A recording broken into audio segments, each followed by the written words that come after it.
Welcome back, everybody. I am your narrator, Blackthorn, from the channel On the Edge of Shadow. Thanks for tuning in after a week's absence. This is session 4, Shadows Beyond the City, The Giant. How about I'm going to have you guys... Actually, you know what? I'm going to describe the scene for you, and I'm going to have you open it up for the characters for description here. Last we left off, you guys returned to the city in the middle of the night after your errand to the southern fiefdom at Farabar Keep. You entered the city gates, not the city gates, the village gates. The night watchmen knew who you were, so they did not accost you any. And it was misting at the time. It was probably somewhere around 52 degrees with about a 15-mile-an-hour wind there. Your wary travel took you... you guys made good time. You did push it a little bit, so you guys are a little bit whipped from the road, but you are now home. Well, home as home can be, but you are safe. I'll actually open it up here. Tone, would you describe your character, please? Hi, Tone, and he is a weldman slave with a big shield and axe, nice beard, covered in scars, looking very tired from the trip and taking the shard from Orin. So skin's starting to pale out a bit, like it probably should naturally be, and eyes look exhausted, but he's happy to be back in the city and not on the road anymore. Well done, man. Thank you. Dave, would you describe your character for me, please? Yeah. So Kirkfall, he is walking, with a little bit of a swagger, alert. He's not too tired from the road. The trip wasn't highly taxing, but he is kind of watching Tone. He doesn't know what's going to happen with this stone, and he's beginning to wonder if maybe he should take it himself, since he is a citizen and can go beyond the gates. Drop it off, but he kind of steps up the pace a little bit so that he can get up next to Orin and meet the guards as they're coming in. Are you feeling better?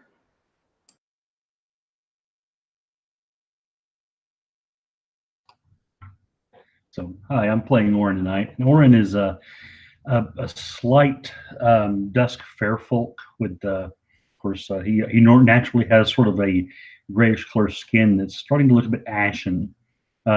Exhaustion is written large across his face as this trip has taken a lot out of him. Even though he turned over this dark stone to Tone, the effects linger. And his horns even still have the slight spider webbing look to them and such. And even though he has his cloak pulled up over his head and such, the rain, the light mist seems to constantly make him blink. And I look over at Kirkfall. I actually look up at Kirkfall because he is a bit taller than I am. And I say, I just need a warm bed. Just a warm bed. That'll solve the problem? No, but it will make me feel a bit refreshed, I hope. Although it just seems that true rest just eludes me constantly. Maybe a lot of ale. Yeah. You mean about 4 mugs? Well, 4 of your mugs, maybe. Maybe a good night's sleep. Soon and a enough. warm stew. So, From here, you guys are walking through the half mud, half cobblestone uh, causeways of the Long Shadow Alley. That kind of serpentine, like snakes its way into somewhat of a spiral. As you get finally get back to the village square, and then you see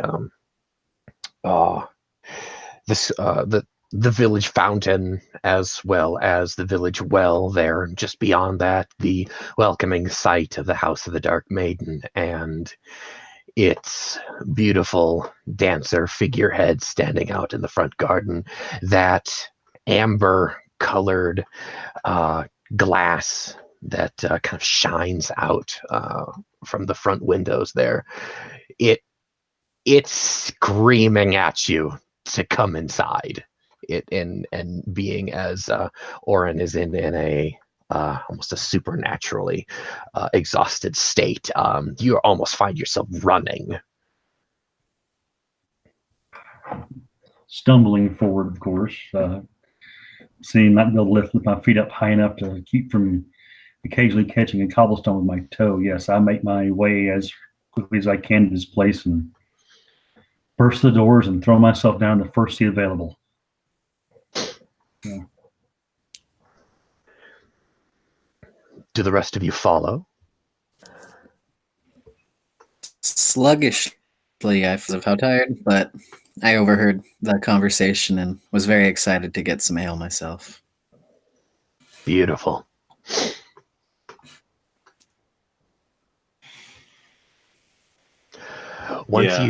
Oh, sorry, Dave, go for it. I was going to say, as he's coming forward, he reaches into his pouch and pulls out kind of a little bit of a branch from an apple tree and puts it up to the image of the maiden in front of the house. And we are at the house of the maiden, right? Absolutely. Okay. And look to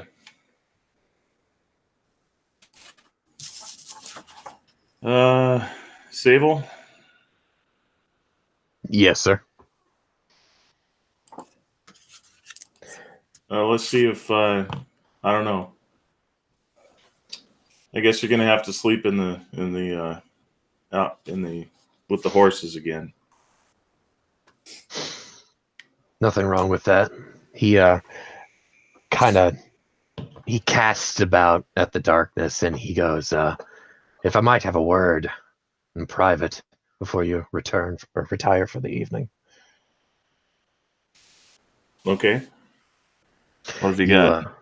He kind of walks over. He pulls the cart on over to the side of the stables, just about 100 some odd yards away from the.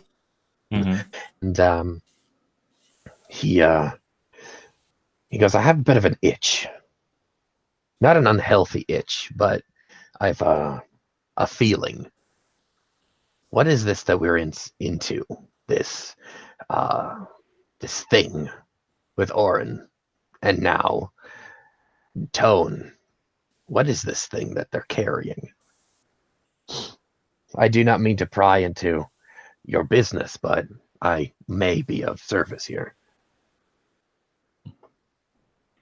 Well, what do you know of the White Lords? I know nothing of White Lords. I know a bit of the darkness, but not much. The stone carries darkness.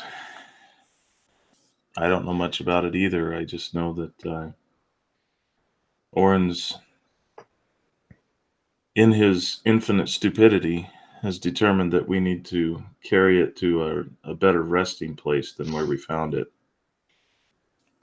Kind of cocks a bushy red eyebrow at you, and where the hell might that be? I don't know yet. As he's looking across the square, as the door closes, as their two companions step inside. He seems to have something in mind. He hasn't made me carry it yet, and Tone is either very courageous or also very stupid. But Either way, they haven't asked me to hold it yet. I'd prefer not to touch the thing myself, but if you wish it, I will do as you say. All right. Well, he starts undoing his trousers. I'm just kidding. Hey, I'm kidding. wide-eyed. No. I'm kidding. It's not the kind of slavery that I was in the mood for. I don't That's like where red. I would hope not. No, I trust Oren, and I believe that he has something in mind, and so I just hope that is sooner rather than later. In the meantime, I do find it interesting that even the heads of his church don't seem to have any brilliant options. But who knows? Maybe he learned more on the road than he did in that foul temple of his. It's possible. He is a smart one. In my travels, I have had little use for the gods. I do not deny them, but I haven't had little use for faith. Same. They seem to have little use of me, so I have little use of them. But it never hurts to offer up thanks once in a while. Oh, of course. Do you have food for the night? Nothing warm. He kind of looks longingly over at the inn, but I'll manage. Well, if you give me a couple minutes, I need to take a shit, and then I'll bring you a bowl of stew. All right. I'll stay here and watch over things. All right. Good man. He turns and walks into the house, and do they have an outhouse? How's the arrangement here? They do have an outhouse in an alley just off to the side. Yeah, I go take care of business, and then so a couple minutes that's going to take. So After an enormous ogre dump, there you go. Kirkfall joins the rest of you. I'm washing my hands. When he comes in, he'll see me ordering of course, a pitcher of ale for actually 2 pitchers of ale for me and my friend, with the assumption that Kirkfall will be here soon. And I've already ordered large bowls of the whatever they had over the fire tonight, and some bread too. And I even order a bit of cheese for Tone here, because I'm feeling a bit guilty about keeping your strength up. So, as I mentioned a couple times before, most of the cuisine here is going to be seafare, so they've got a really chunky a seafood bisque kind of stew with potatoes in there. So it's light on the side of fish, but it's filling and warm for you. So, but rounds of food and drink for tonight will be about 9.5 silver. And if you wish, Therion, the satyr barkeep, will actually keep it coming. yes, I tell him to make sure that my friend here has as much as he wants. So just keep it coming for him, food and drink. So, about a slave, I actually have money.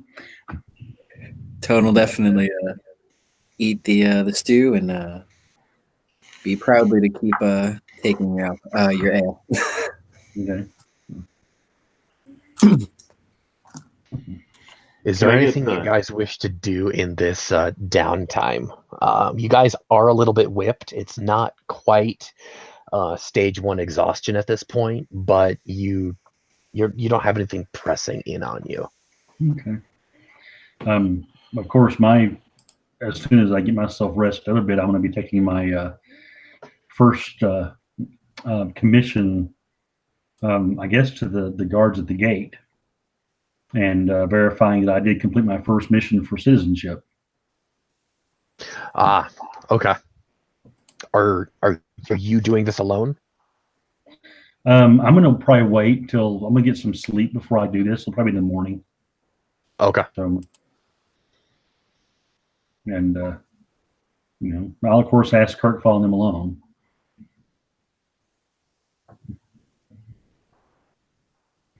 Ask me what?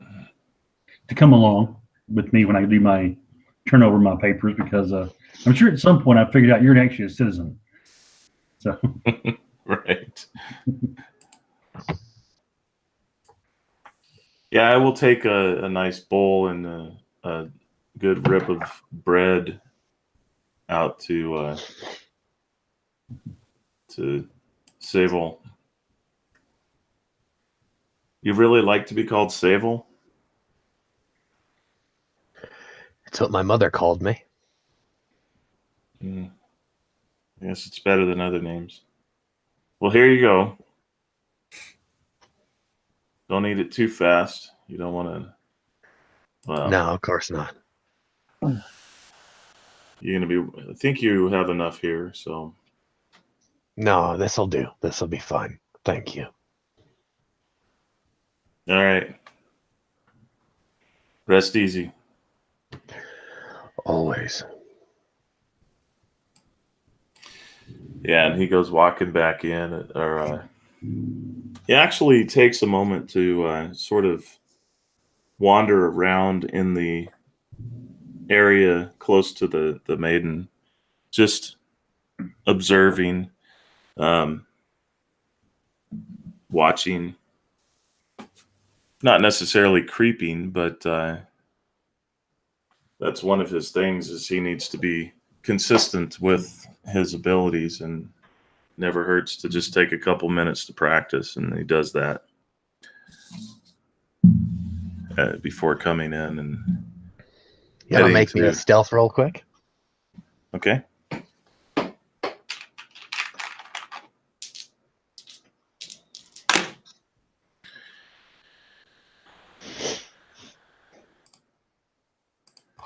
That is a 17.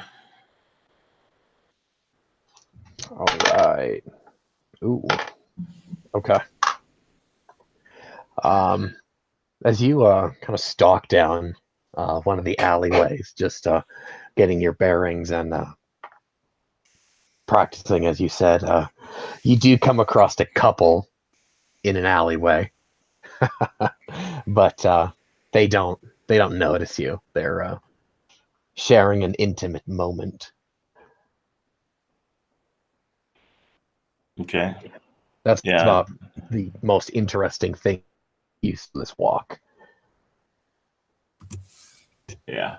All right. So yeah, I'm just looking for anything interesting, and that's not this. I'm not a voyeur, so I just continue on the bobbing head as I pass by and make my way up to my warm room. Okay. As you enter the tavern, there's a group of watchmen, 4 of them actually. They walk by. They kind of tip their caps to you, but they walk on by.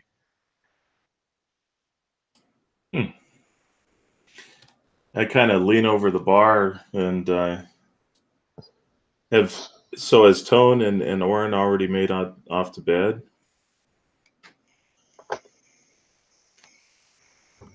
Tone is still drinking. Okay, so I would imagine that my drink is still there. So I lean over the bar to the bartender, and I ask, "Is that normal?"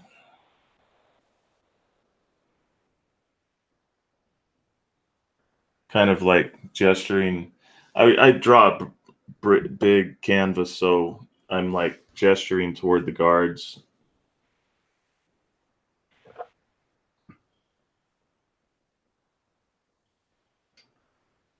I'm asking the satyr behind the bar.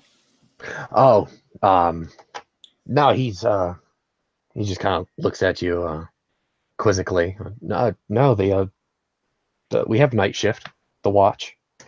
They stopped in for some bread and now they're leaving. Okay. I A guess couple of them come in, but not all of them.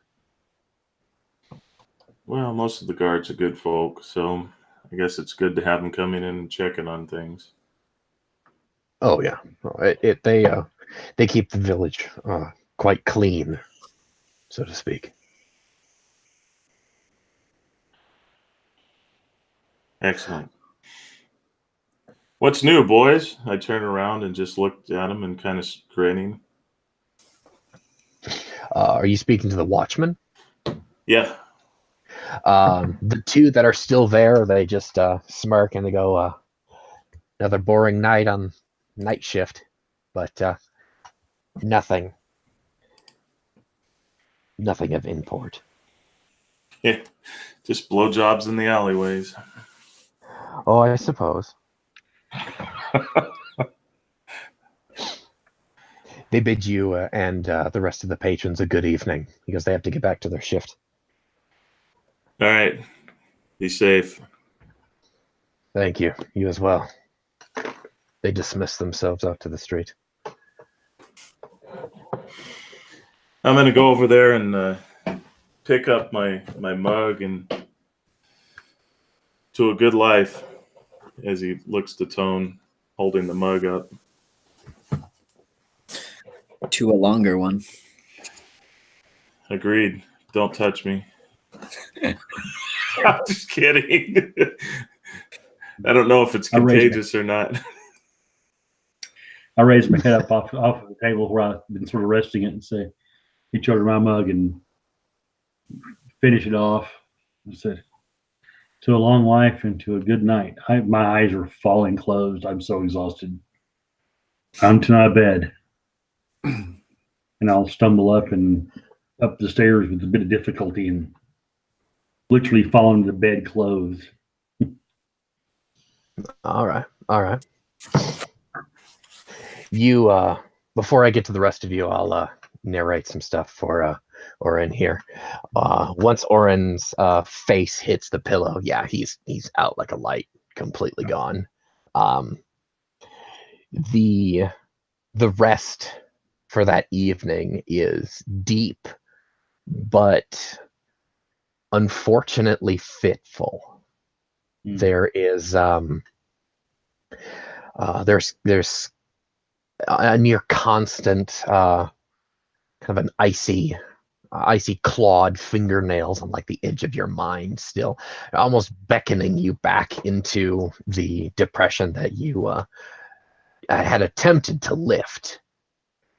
But you do sleep the whole night through, and you don't hear the cockerel crow the next morning. Oh, wow. I'm going to close the scene here. As the curtains close here, we'll actually shift scenes back down to the dining room. How late does Tone actually stay up? What time would it be about when we did the cheers? Or Oren went to bed, actually? When you actually raised cups, it is about 11:35, something close to like just before midnight. Okay. I probably wouldn't stay up too much longer after Oren, but Tone, I would like him to kind of go somewhere private and maybe take a peek at the stone. That's what Okay. There's an outhouse out in the alley. Yeah, you absolutely could do that. That'd probably be the I'll most private place. slam my mug down and I'll be like, "Excuse me, Kirkfall, I gotta go use the outhouse," and I'll walk my way out there to take a look at it. So Before you do that, quick,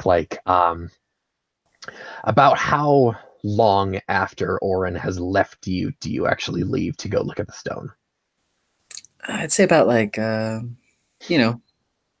20 minutes at most. Okay. Not really long enough for me to call for a conditioning roll to see if how intoxicated you are just yet, but you do see yourself out to the street, and you make me awareness roll quick. Awareness.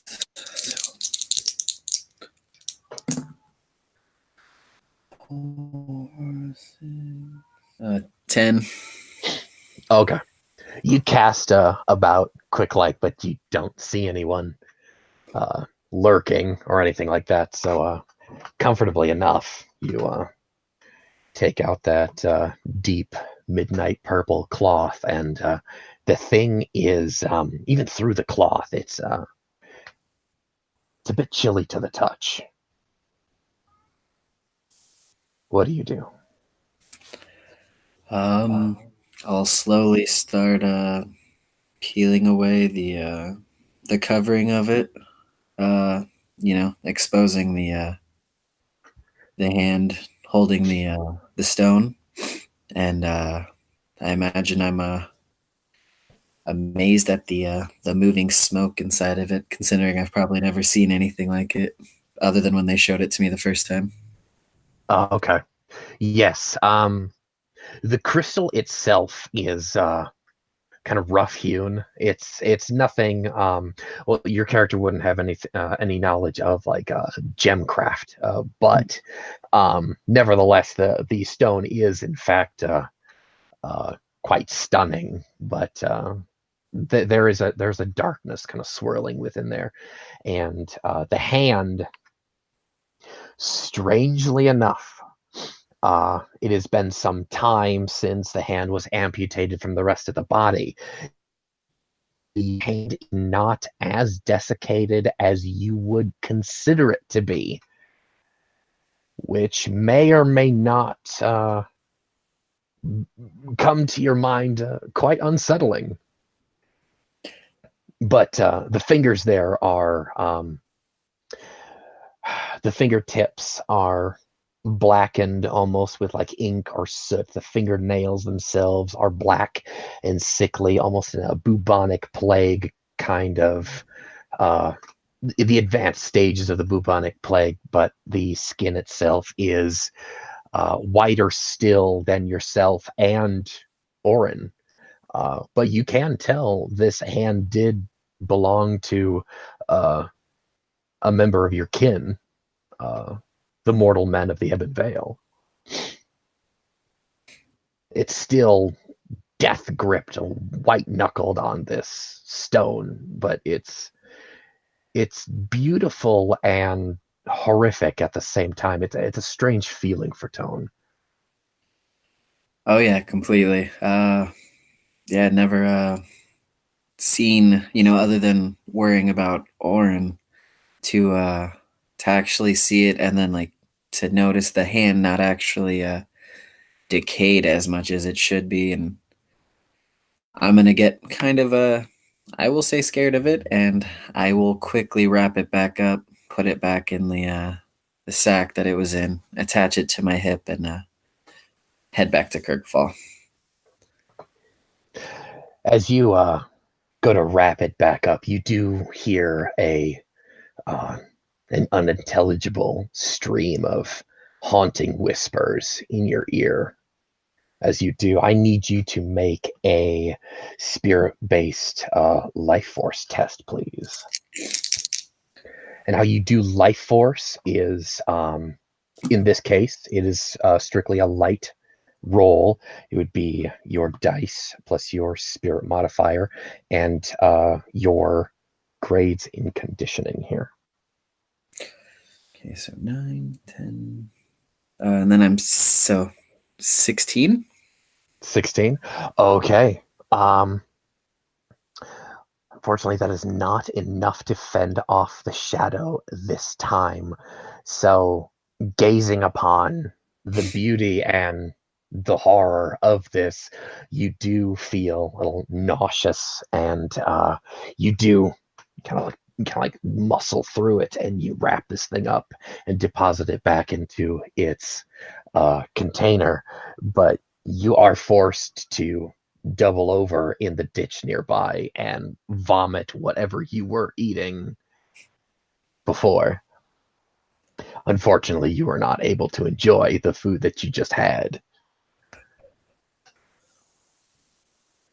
Okay.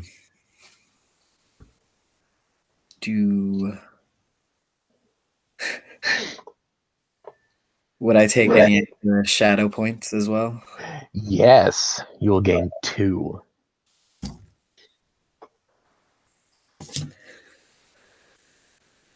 4 now.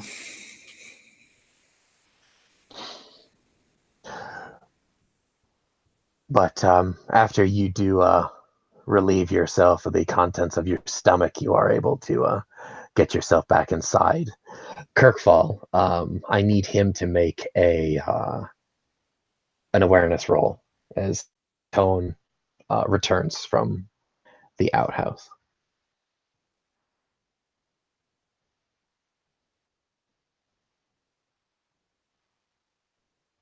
Hey, Dave, I think you're muted, actually. Yeah, you are. I was still muted while I was rolling. Oh, okay. It's in the chat. Okay, yes. You do notice that Tone is visibly paler than he was before. Fucking Faye. I'm just shaking my head as I take a sip.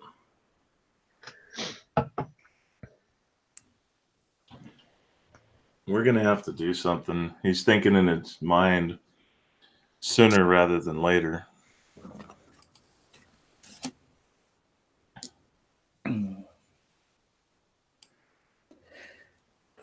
So I'm gonna go sit back down at the table. Probably take a big gulp of my ale, considering I just lost all my food. And I'm probably not going to be too hungry after what I stupidly just did. What the hell did you just do? I look over at Kirkfall. I, shamingly look down over at the sack on my hip and then back over at Kirkfall with my in pain demeanor. Obviously, let it. Fuck me. What is it? Just couldn't keep your eyes off of it? Is that what it is? I was just still so curious. I only caught a quick glance of it. I had to take another look. What is the most terrifying thing you've ever seen in your life? Experienced, just seen? Would have to be the time that my master had previously purchased a new female slave, and as his ritual was to first beat us when we first arrived, he was taking exceptionally well to her. So I tried to cut in, and that's when I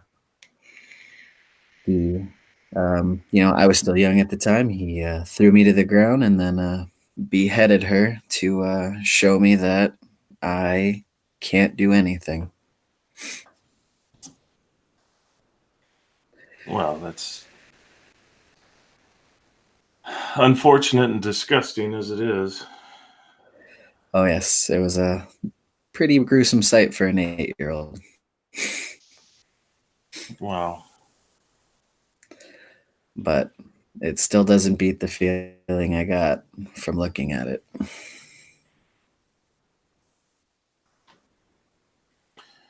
What is the most blessed moment of your life? When I watched my family arrive, and another one, oddly enough, was when my master was beheaded. The joy it brought me was Something I didn't think I would get for seeing what I did.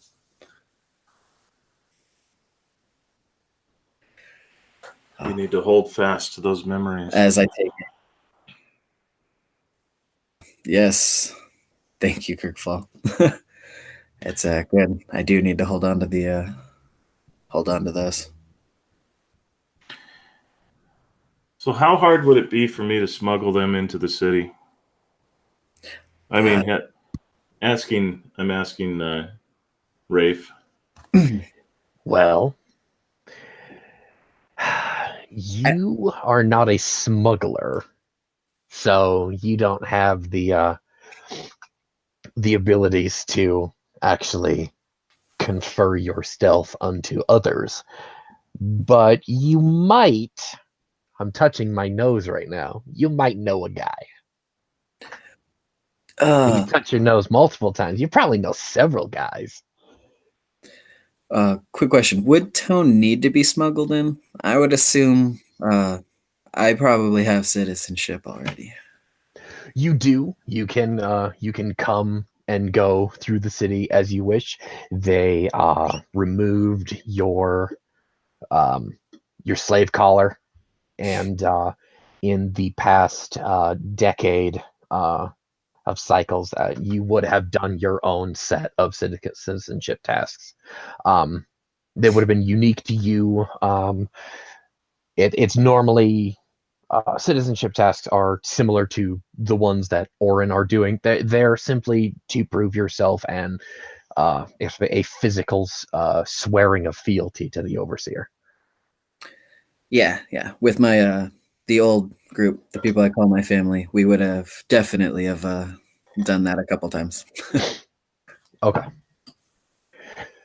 The only one who needs to be smuggled right now, if you actually go that route, is Orin.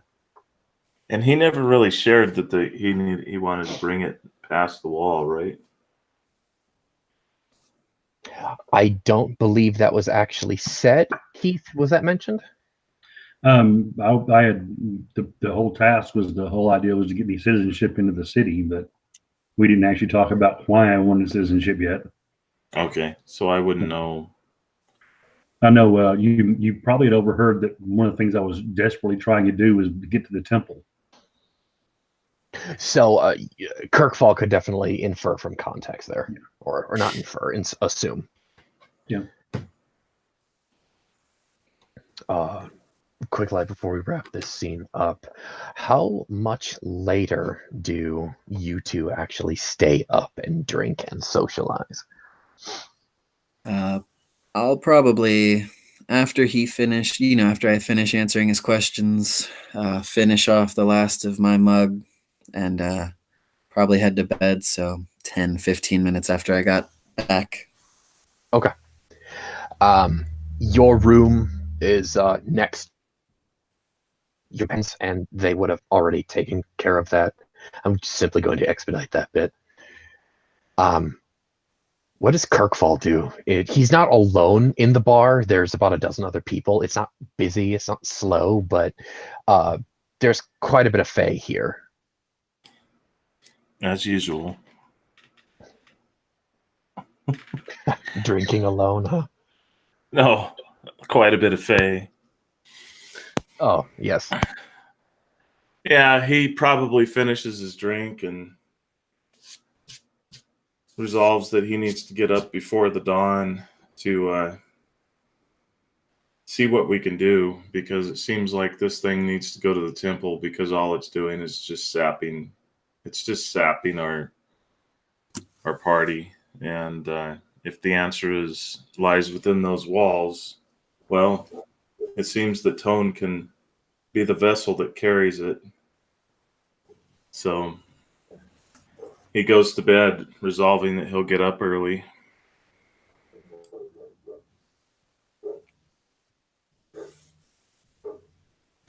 Fair enough. Since you had left, the House of the Dark Maiden has actually invested in some ogre-sized cutlery and a mug, and they also have an ogre-sized bed in one of the larger rooms. Wow. Yeah. They really are thinking of me. Well, you're the only one. It's hard not to.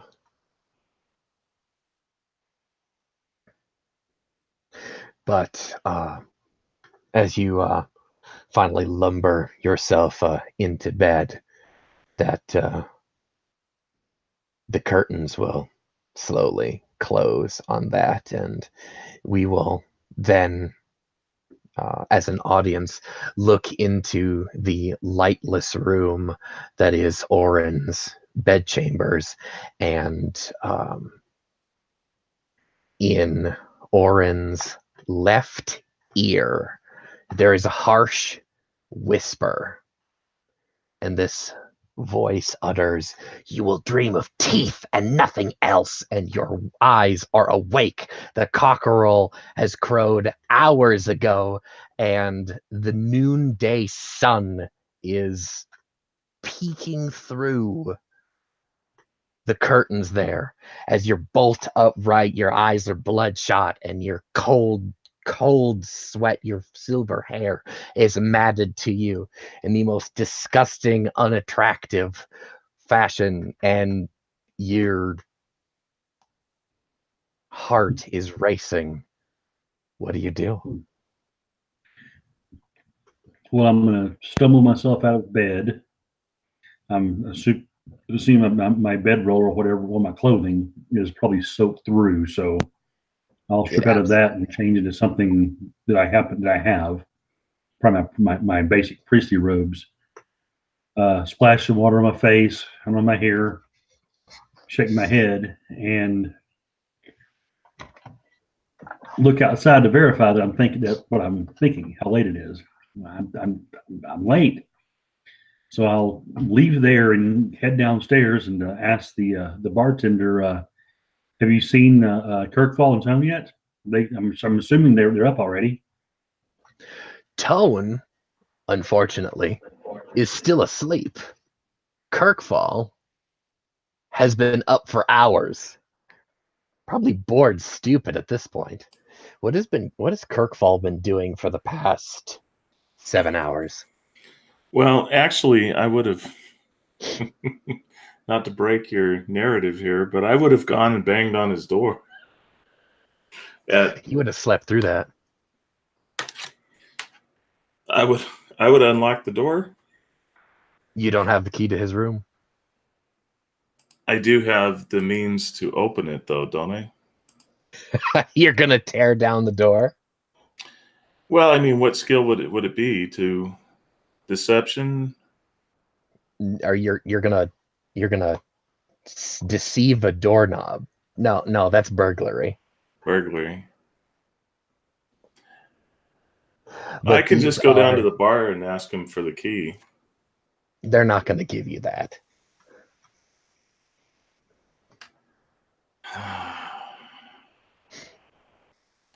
Well, I can either reimburse you for the door, or you can give me the key. And I do it persuasively. They're they're not going to do that, man. He is a friend of mine. They know. They know. They go up to the room and they hear him sawing Z's. Clearly, he needs the rest.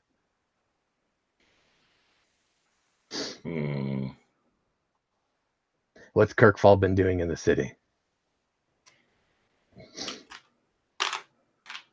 I'm going to take the time then, as soon as it's just frustrated as all get out. I go get Seville and I walk to the temple.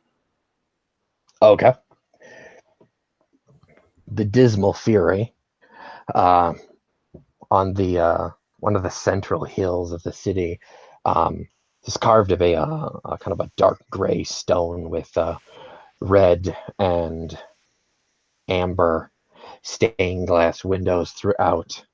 Not unlike the somewhat of a Gothic architecture style, but also something more ancient.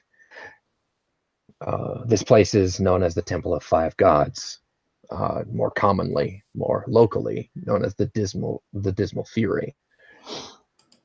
There are a handful of knights that stand out front. They're clad in what you would know as rim steel, which is ebon coupled with some iridescent blue substance that makes the arms glow and the armor itself twinkle in the sunlight. The Rim Knights do kind of eye you suspiciously because they don't see a lot of ogres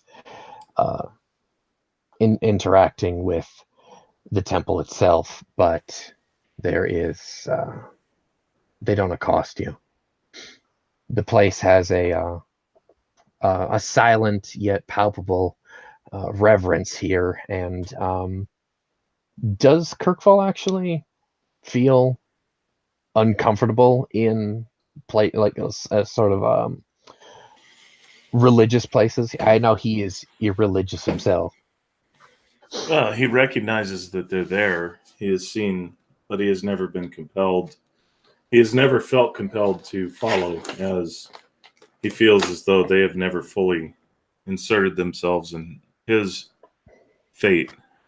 So he's not necessarily, he's just kind of neutral about the whole thing. I mean, it's pretty, and another reason that kind of might turn him off because they use money for unuseful things, if you will.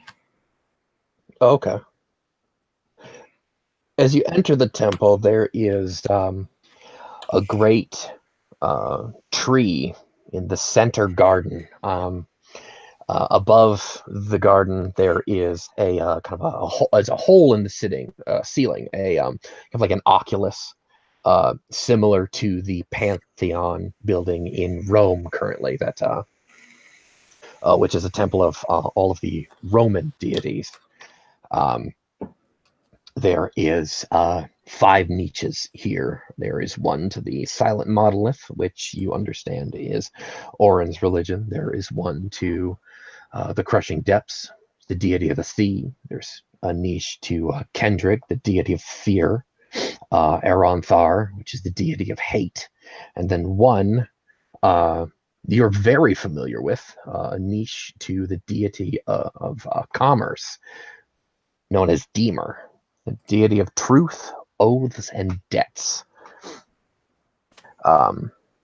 You understand that priests of Deemer are essentially the tax collectors of the city, so you may or may not sneer as you pass these people. I do, but I kind of hide it. Okay. A couple of the priests eye you, but they don't harass you. They're clerics going about the business. Yeah, I'm looking for anything that seems like it would stand out at first. I mean, I'm taking a couple minutes kind of looking around the place like, I don't know. I know I'm like a fish out of water here. But the most prominent feature here would be the tree and the oculus in the ceiling. But aside from that, it's multicolored robes, color coded to the different religions and that sort of thing. Do any of them look approachable? Some of them look very crook nose and angry. A few of them are, yes. But you're absolutely right there. Quite a few of them are haughty and pious.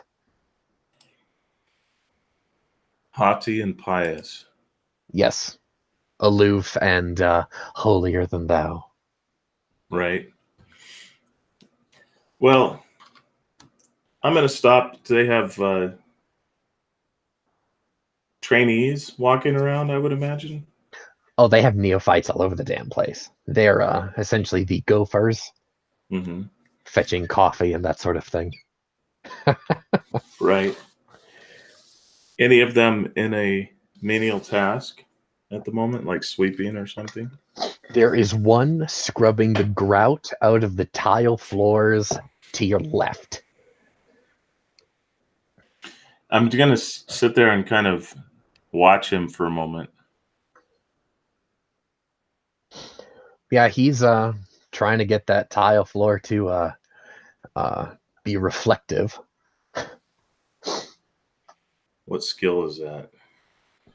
Essentially, that would probably be a provisioner, the task most suited for being a servant.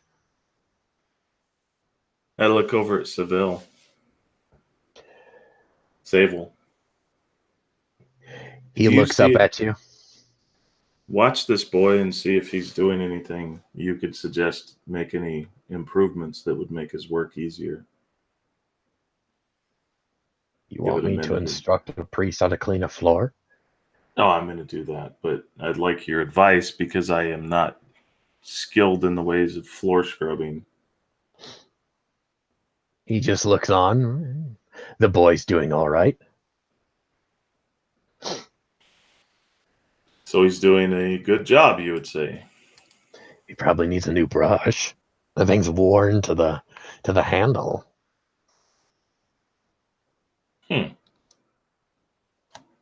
That's a good point.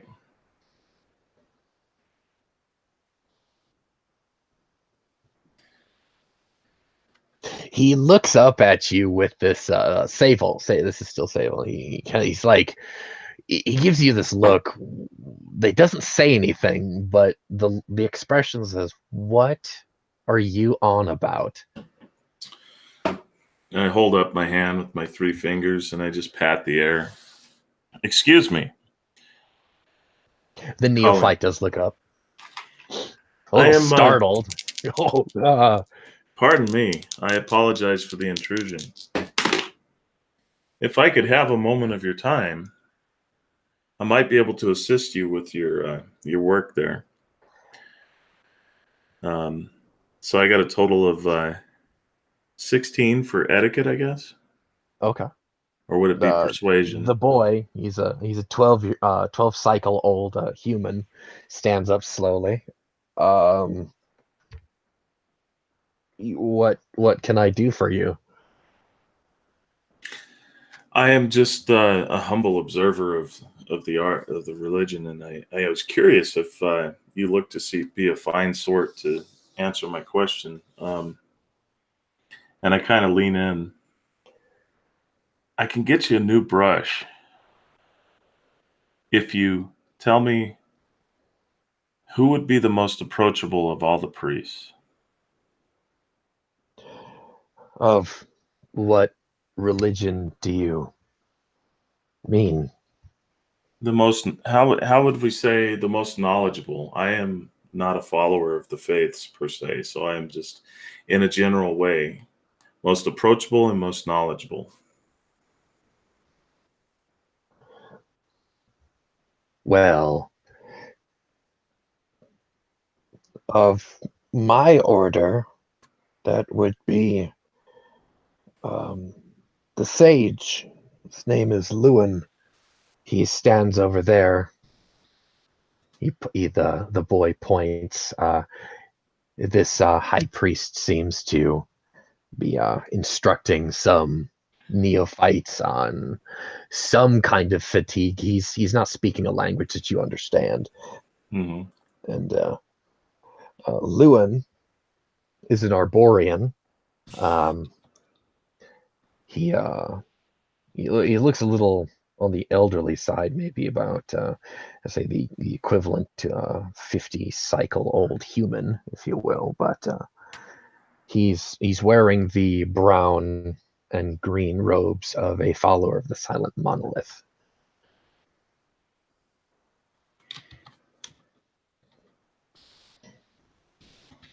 So you would say that he's the most knowledgeable and broadly aware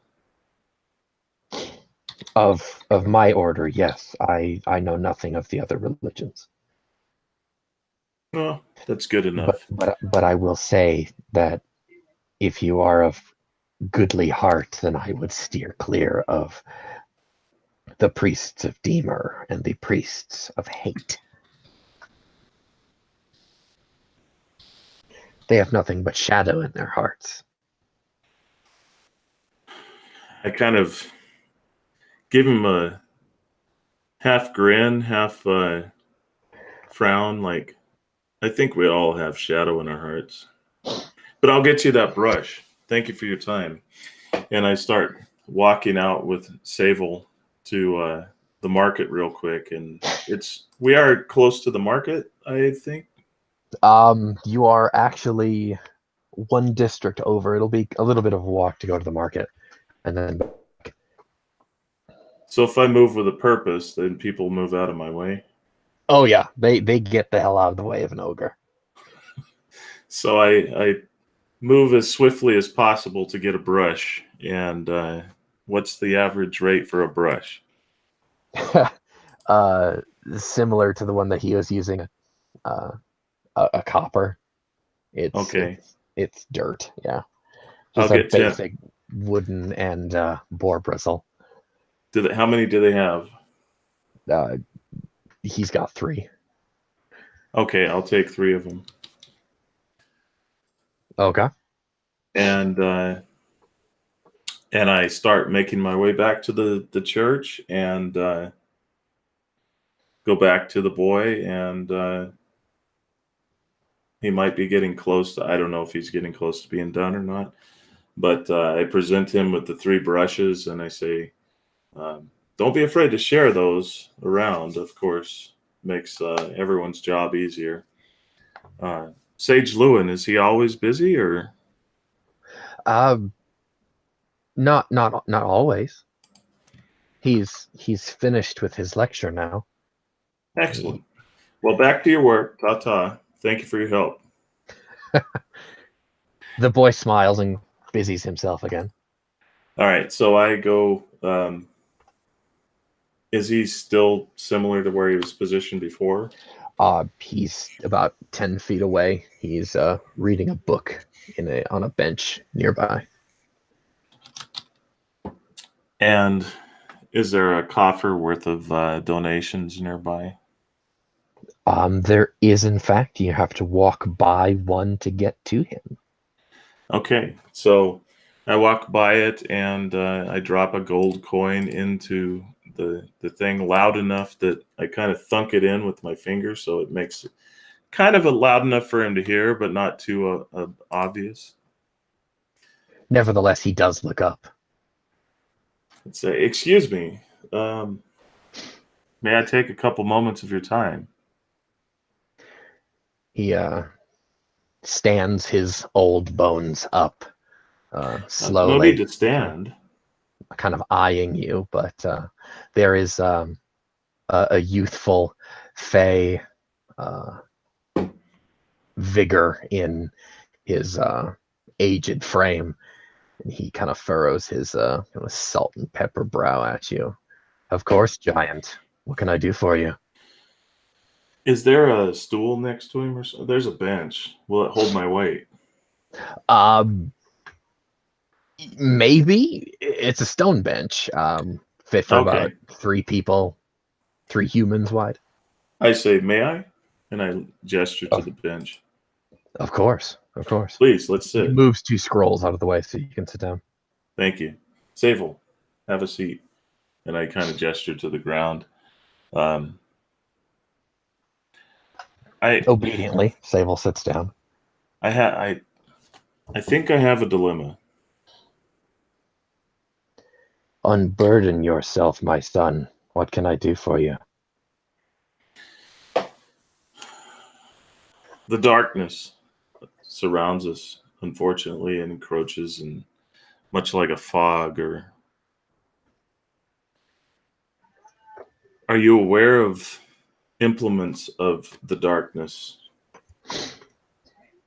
There is kind of a dark and knowing glimmer in his eyes when he nods at this. He says, I have lived long enough to see these things. What have you seen and what have you experienced? Tell me. And I don't say it flippantly. I say it more matter of factly, more like I don't think we have the time to discuss what I've seen, but more I out have of all the time in the world for this. Complete deadpan, complete seriousness. Well, Sage Lewin, I appreciate your time and your honesty, but I unfortunately do not have this as much time. I see. A great weight is weighing on a friend of mine, and I don't think that there's much time left. For a stone is in his possession, and it needs to be crushed by the hand of your deity. What sort of stone?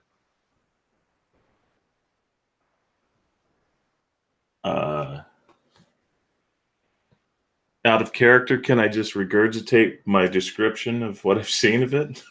Of course. Absolutely. Okay. I need character knowledge.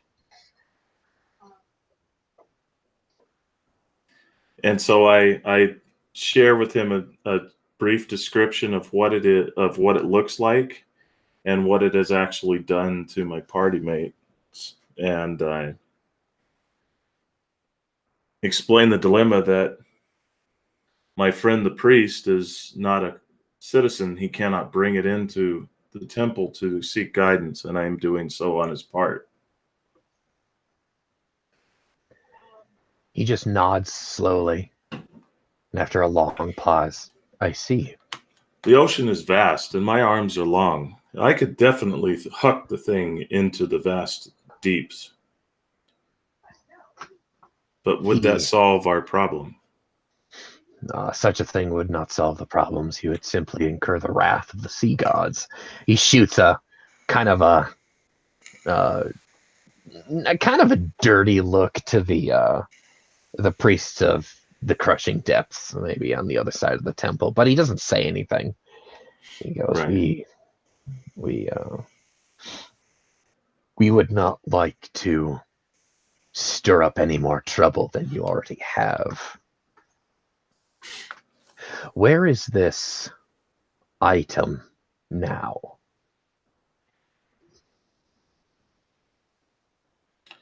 You know how to take care of this? And I'm looking very honestly, intently at him, and not threateningly, but looking into his face, and is kind of getting an insight of reading this guy right now, whether this is fucking on or it's fucking off, you know? Go that for make sense? premonition. Okay. Oh yeah, I hear you. I understand. I don't have premonition, so it's spirit. Yeah, it's spirit. It's just straight spirit roll then. Okay.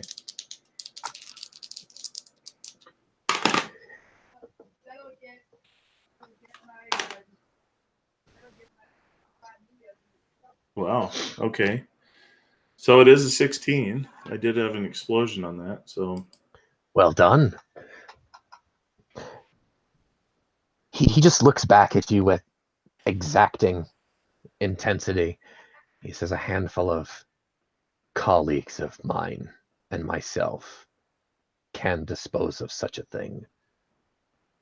And his words, he is absolutely not fucking with you.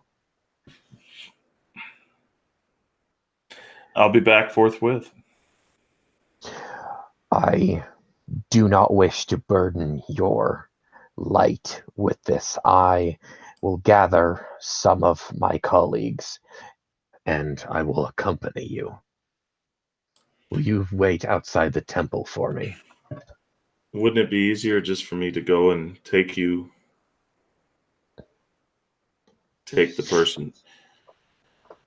Because right now it is being held by a citizen. I would prefer not to bring the thing into the city unless we absolutely have to. Take Okay, me to your friend. let's do this. Do you require a a cart, a litter, I'd be happy to help carry that. No, no, no. Wait outside the temple. I will gather my fellows. Okay, then. Did you have any questions, Sable? Sable just looks up, looks over at Lewin, looks back at you, and he just shakes his head. No. We're seeing this done. Okay. The faster that we are rid of this thing, the less shadow we have upon us. All right. So I step outside, and I am, as I get up to leave with Sable, I am watching like I normally would, but not obviously. I am watching all the other priests and so on as we're leaving. And You I guys kind of had go slowly as I watch where Lewin goes as I'm walking out. Lewin goes into kind of a side room, and he sends off before he closes the door behind him. He sends off a pair of neophytes to other portions of the temple, but from okay, I see your roll there. From where you guys were having your conversation, it was off to the side, and it wasn't in a section of the temple where it echoed a lot, so it was a pretty private conversation. The other priests are simply going about their business of their religions. There's a choir forming. There are a couple scholars talking, chit-chatting about this, that, and the other thing. But nothing out of the ordinary. Nothing that role kind of brings to you that would be alarming. So is it possible, just out of linking things together, if I had gone to speak to one of the priests of Dimmer or Hate, they would have wanted to like try to use it? Possibly. Without much knowledge of religion, you could go off of kind of conjectures from other religions, but you can assume a lot of shit would happen regarding that. Okay. Yeah, so I step outside and I kind of lean against the wall, and I literally I'm kind of scanning. I'm just people watching, and as we're waiting. Sable's kind of pacing back and forth nervously.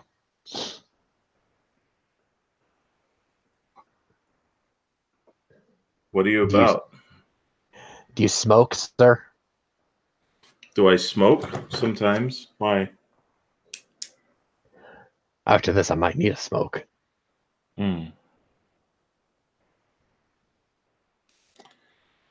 Yeah. Well, it's kind of like right before a battle, right?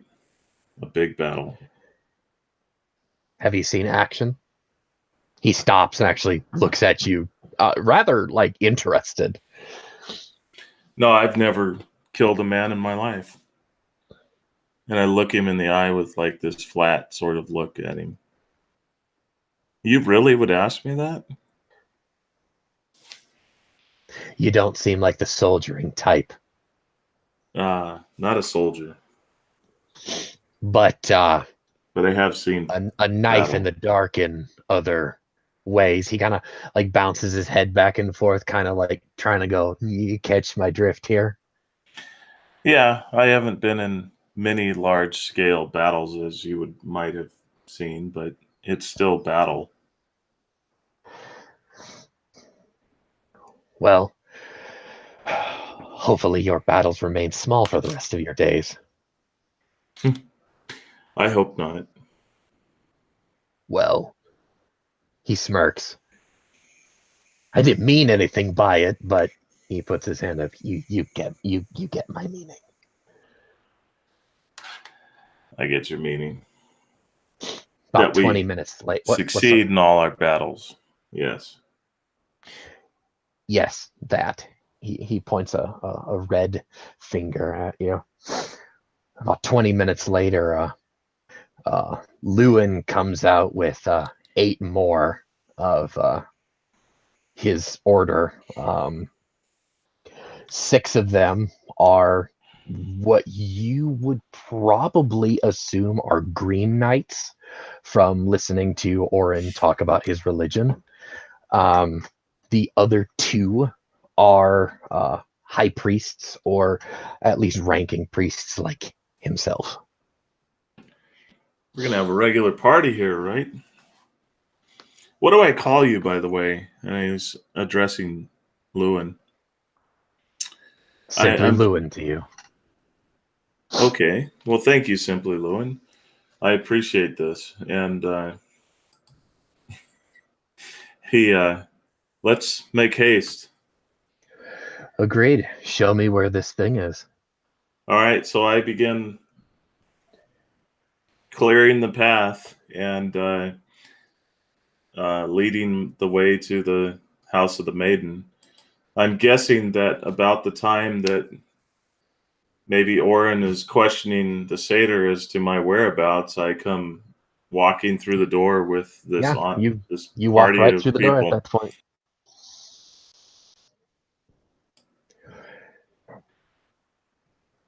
Might be best if we go up to the room for some privacy, or should we do this right here? I don't think the proprietors would appreciate all this.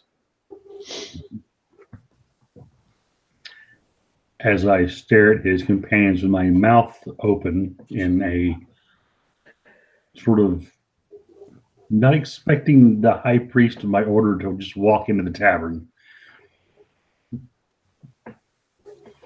Oh, this is Simply Lewin. This is Orin. Orin, this is Simply Lewin. And Tone. I think Tone was down by that time, right, too? Okay. Let's I think my room is the largest based on my bed size, and I can push it up against the wall. So let's move up to my room for the time being. A little privacy. All right. The priests and the knights fall in behind you. I'll take up a position according to my rank among them, which is probably the very back. Oh yeah, no. You're a sprout. Yeah. You're in the back. Yeah, literally, I haven't said a word yet because I've always been taught you don't speak around high priests unless they speak to you directly. Oh, absolutely. It's just Simply Lewin, though. I'm sorry. That was probably a really bad joke to begin with. So at this point, he's been ignoring you the entire time. Well, I have been a deference of respect to him, other than the Simply Lewin comment. Oh yeah, he's kind of taking it with stride. Stupid humor. All right, so I mean, we go into my room. My room's probably the largest. I was thinking probably based on the size of my rack. So I just I kind of take it and place it up against, unless they want to sit on it. No. They stand. So I place it up against the wall so that everybody can kind of pile into the room. And well, Lewin looks over at Orin. He says, "Find us chairs, Sprout." I bow to him and go to fetch chairs. wow. You come back a few minutes later, and you probably find the most opulent one for him. Oh yeah. So yeah. Should I do a? Because I'm thinking the most opulent chair in the place is down in front of the fire. I don't know if we should be grabbing that one. That would actually not fit up the stairs. It's that big. I literally go down and look at it and try to figure it out, and I get the next best one I can find. And then I go up and make sure he has that. You find an armchair with a cushion. That'll do in this case. Well, Sable and I are going to help, because I don't think that Orin's not my servant. Not yet. Well, I also make sure that once I have all of that, I make sure I, get the proper refreshments and such ready as well. And I'm just going to literally, that's what I'm going to be doing. This is I'll tell you, Kirkfall. This is the high priest of my order. This is Well, you're sick. Why don't you tell me what you'd like me to get, and Sable and I can handle it. but it's a great honor for me to actually do this. But you're Yeah, okay. Just don't puke in it. I won't. Don't worry, I won't. It takes you a few minutes to find everything, but the knights actually they refuse chairs. They actually line up against the wall. Okay. Two of which are actually standing outside the room watching the hall. Okay. One of which, he's younger than Lewin, but he's clearly older, Fey wise than Orin is. He's actually not wearing Fey iron. He's actually wearing a Fey iron war sword hanging from his hip. He's got a dark green, kind of a heavy canvas worn hood, not unlike the typical Arborian ranger, but this one in particular kind of walks across the room and goes to the window. He kind of peeks out the window with one eye, looks down into the alleyway, and then draws the curtains shut, and then he situates himself in a shadow just to the left of the window, and he just nods to Lewin, and then Lewin begins. Show me what you have. Really? Of course. I kind of back away up against the wall and like, okay, I guess this is what we came for. Tone? I slowly. Uh-oh. Oh, darn Oh, damn, we lost Steve. it. Pause for a moment and see if we'll make It it almost back. sounded like he clicked the close window. Maybe we should take a quick break and then come back. I was just going to say that, actually. That sounds good to me. So. All right. Cool. While he reconnects, let's just take a break and then like 5-10 minute break and then come back. Okay. Works for me. I will, I'll message him quick like here. Okay. Yeah, I'm going By to the get way, another drink. well done, guys. It's Orin's fault. I know. Yeah, god damn it. Why do you have to be a goody two-shoes and bring the darkness to us? Prick. Okay. Yeah, that's just the way it is. So, yeah, I like the way the story's progressing. This is fun. So, of course, I'm sure after this, Orin's going to be thinking to himself, "Why did I go on this quest to do this thing for citizenship when I could have just done this in the first place?" Sent Kirkfall to talk to my people. There he is. Oh, there he is. Good. Sorry about that. That's okay. It happened. Nah, dude, you're fine. We're actually going to take a 10-minute break. Do you need to take care of a couple things before you unfurl hell for us? Yes, I do. All right. All right. 10 minutes. We will come back at it'll be 9:28 here. That's Oh, 7:28. he clicked off again. God damn it, man. We'll be back. Bear back. All right.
Yes. I'm back.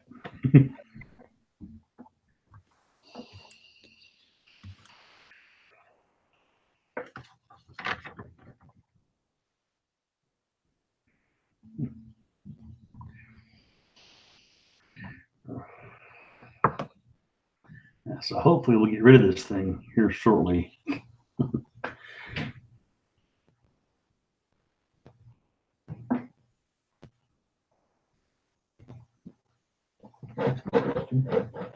I'll be right back.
I'm back from outer space.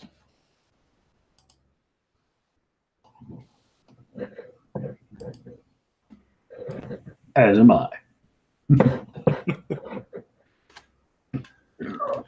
Do you have a monitor connected up above you, mounted above you? Yeah, I have a television up there. Oh, okay. Are you in the living room? Yeah. I'm sure your family loves it when you game because you take over the whole living room. Well, the wife has the bedroom and she has her Kindle and all of her stuff in there, so she is absolutely fine with it. Cool. So it's just the two of us here, so it's Nice. Yeah. Yeah, I think I might need to get a wall mount and put my TV up there. It's my second monitor is a TV. Yeah, it's basically what I'm doing. I've got the rules and such up here above me, so I can scroll through that real quick. And I got a couple websites to look open, looking at stuff. It's not my turn listening to what's going on here. Yeah. So, He needs to share the rest of those files. oh yeah, at some point. Hello.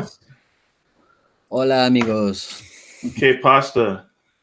Yes. Man, my shit did some crazy stuff when you guys were about to ask me. Like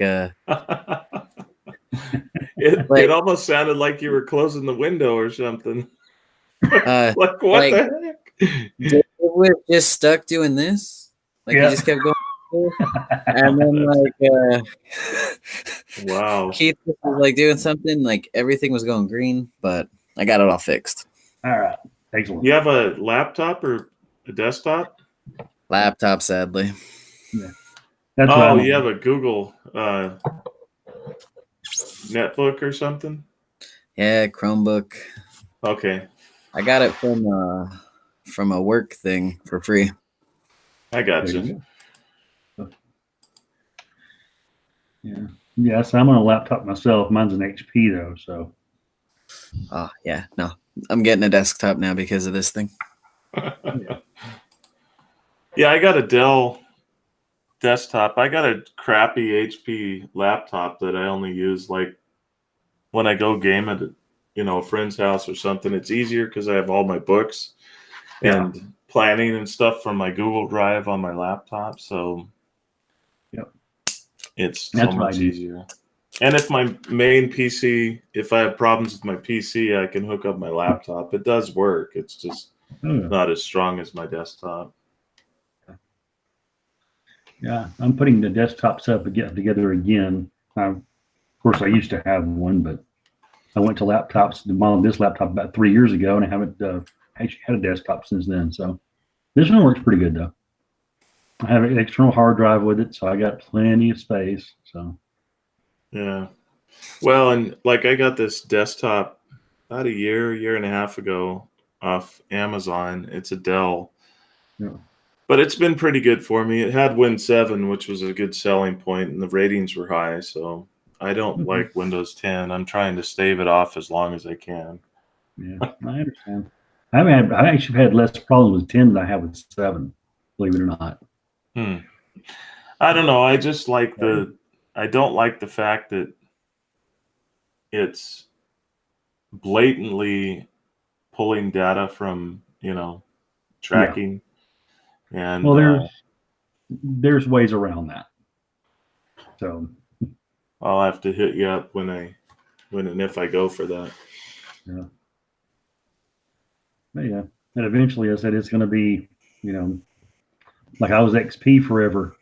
I think I ran XP for, well into 7. Well, yeah, XP was pretty good. I like 7, but yeah. I mean 10's a good operating system. It's just because my work machine they force us to upgrade, but yeah. So I've been using it, and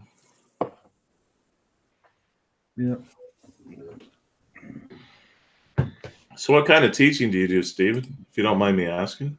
I'm actually a special ed in elementary school. Oh, cool. Oh, nice. That's got to be challenging, but extremely rewarding. It is. It is. That's why the tiny dungeon works so well. Yeah. Oh, nice. Because my kids can barely count to 6. So when they roll a 6, I'm like, "What'd you roll?" And they're like, 1, 2. Nice. Yeah, I've also played ICRPG Index Card. I don't know if you've heard of it, but It's a little more intricate than Tiny Dungeon, from what I understand, but it's very stripped down, but also highly customizable. So, Right, Yeah. put in shit.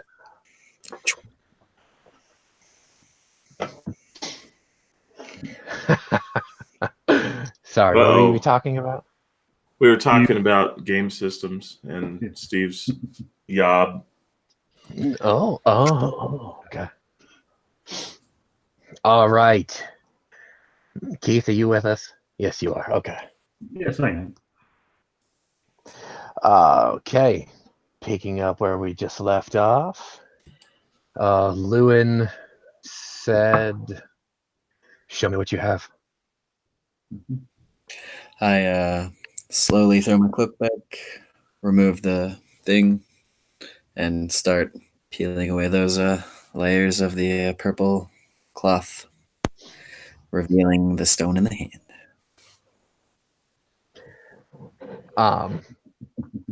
There's kind of a how would you describe it's kind of a collective sneer that goes amongst the higher ranking officials here. They're just kind of and Lewin kind of grits his teeth a little bit, and his voice lowers and says, "Oh, this is where you've been hiding." He just holds out his left hand. Says, "Give it to me." Kirkfall is very hesitant based on this reaction. And he kind of edges forward a little bit. I'd like another insight. Because it doesn't seem like he is... Unless I misinterpreted that. That almost seemed like he was waiting for this thing. I got a total of a 15. Well,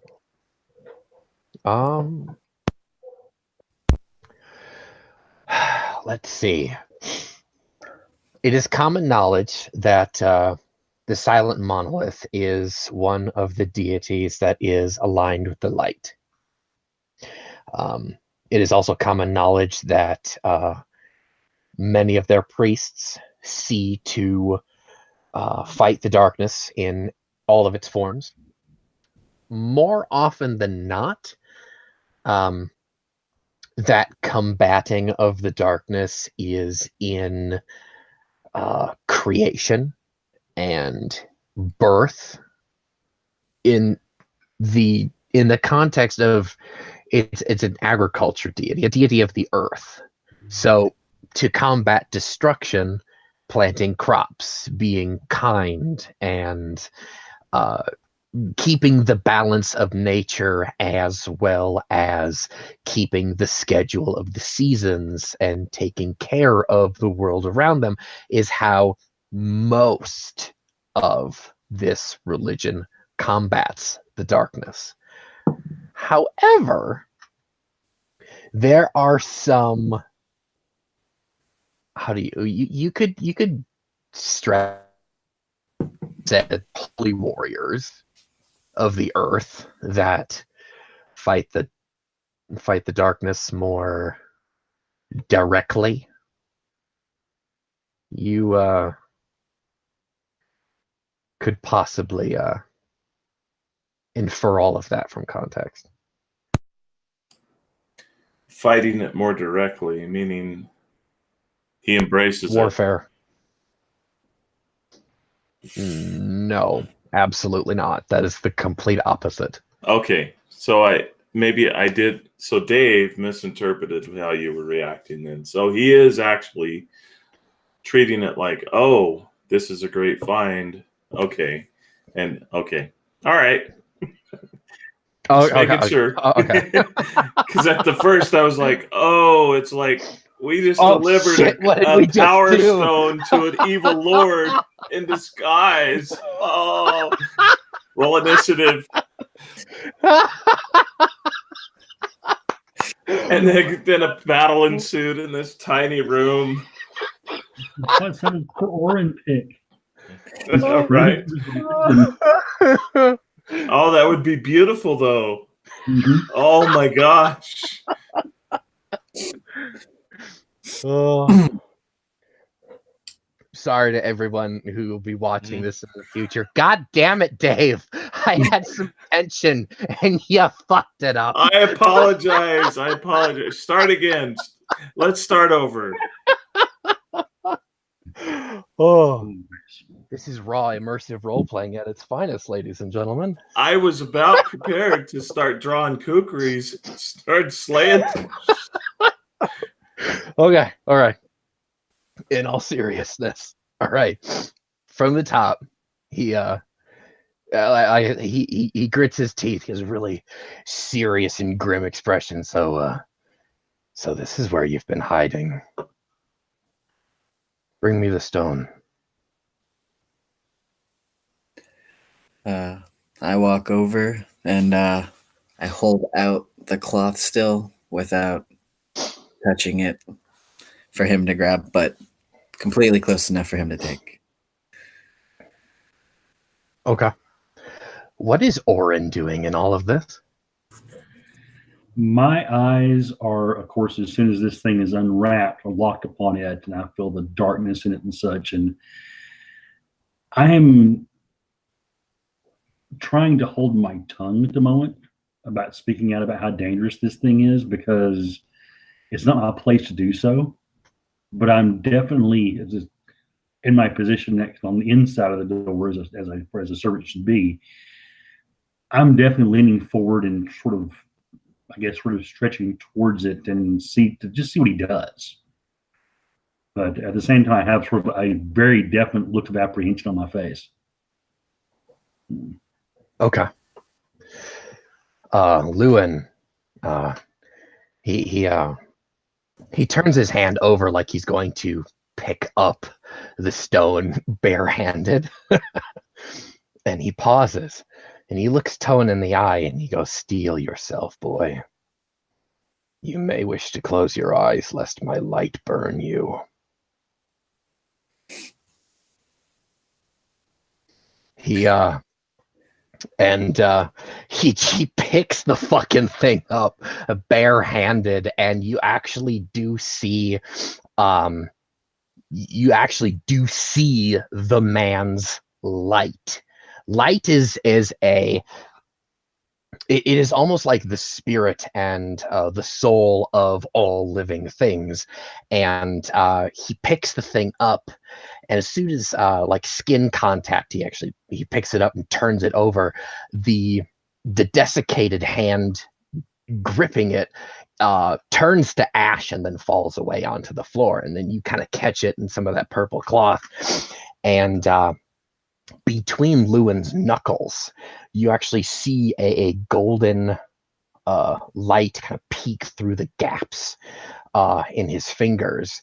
And he actually stares into the thing. You see the darkness within the stone swirl and then eventually die, which for a few moments there is both everyone here is consumed by this horror, and all the same time this is this never-ending struggle between the light and the dark, and the light within the crystal itself. And then Lewin crushes the thing like glass in his hand and then drops the handful of now slag on the floor. And one of the knights comes forward with a handkerchief and hands it to him, and Lewin cleans the blood, and what would to our eyes players would see like glass shards and cuts. He's raking that, wiping that out of his hand. And he looks down at his hand. He looks back at Tone. He looks back at Orin. Is this all?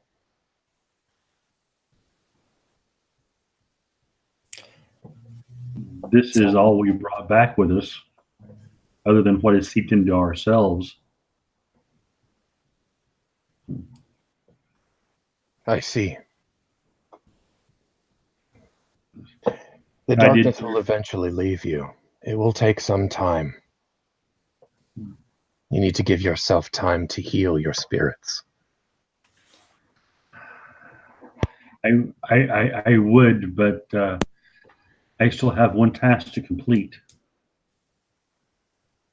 I swore that I would deal with it. Well, myself and my companions would deal with the giant that's been ravaging the countryside. This is your other task for the city? Yes. Then you must complete this. And then take a leave of absence to allow yourself to heal. That I will do, Your Grace. What about the White I, Lord? I will look into this and see I mean, what our church can do. wasn't it? And I look to Orin and I say, wasn't it your church that said that we should just run and hide from the White Lord? That was a lesser priest, and that I believe would have been his lot. But His Grace here is made of sterner stuff. Well, then we should probably That was pass pretty on much- the information, right? Oh yes. With your permission, Your Grace, I would like to tell you about the being that we retrieved this from, and then I'll go into a sort of recitation of the location we found it at, the condition of the Dusk Fair folk that were in the area, and sort of the ritual he was doing, and of course the mirror. And I'll mention that we did destroy the mirror, but unfortunately this thing did see at least Kirkfall. Lewin shoots an eye over at Kirkfall and then smirks. Of course the thing did. Almost accusingly, but you're not sure. I tried to talk to the person thing.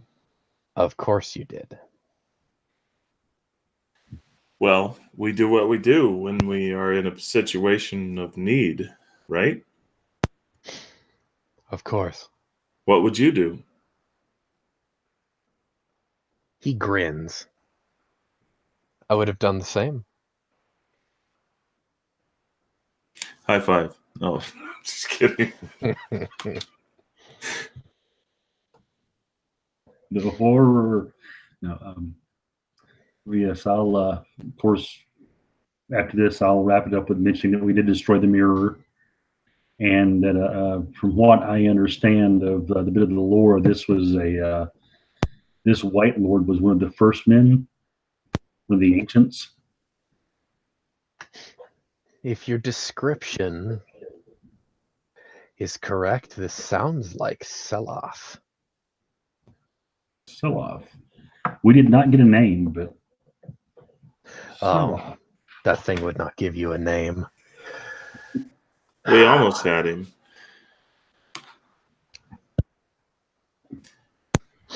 Seloth in this region is, how would you say? The mortal men have a term called a boogeyman. Are you familiar with this term? yes, they hide behind doors and scare children. Yes. Oh, this Seloth is a sort of boogeyman entity. But he was quite real. And if you are correct, unfortunately, he still lives on in unlife. Seloth was he was a prisoner of the Umbriad. When the Umbriads came down out of their ebon halls and took the ancients as their pleasure slaves, Seloth was one of the few that escaped. And he dedicated himself to the blackest of magics, delving into the darkness. He meant to seek revenge on the Umbriad, and eventually he looks over at Tone, the mortal men of the Ebon Vale, and he's been seething and plotting ever since. We had thought that he'd finally extinguished himself, or his hate finally burnt himself out. But if this is true, then we have a very powerful, very foul entity that is hunting at least you. He looks over at Kirkfall.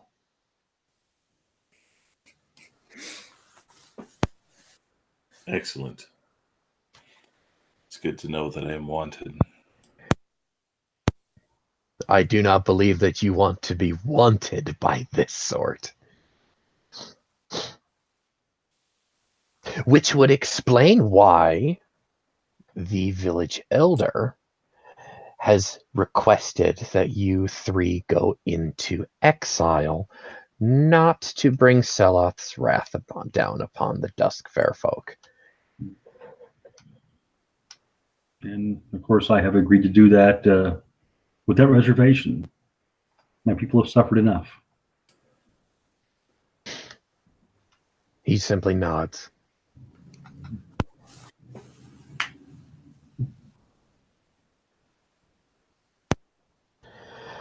Well then.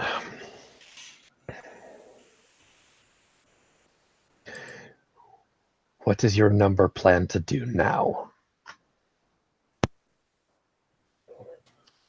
To slay a giant.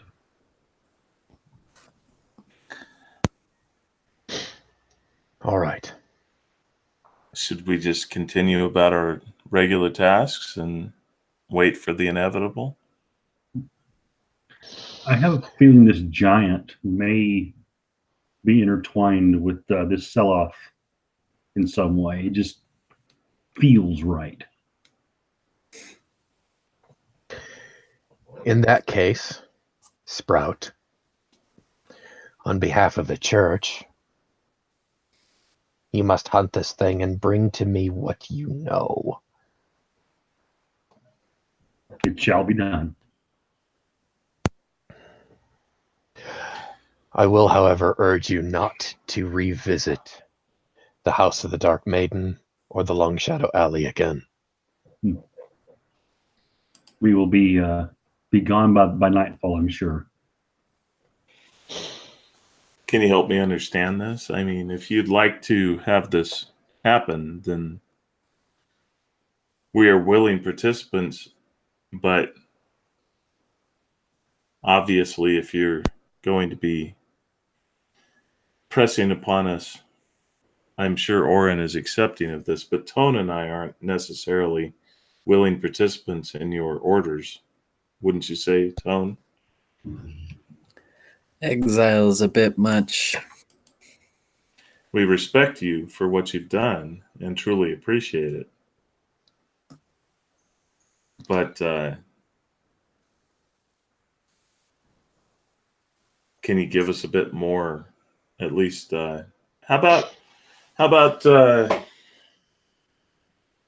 play the bait. Put a target on my back, and I'll lead him to you. What do you think of that?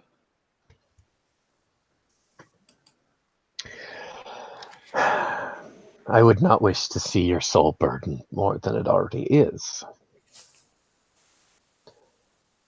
But Instead, you'd wish to exile us. for our own good. It is the right thing to do, Kirkfall. We place all these people around us in danger just by being here.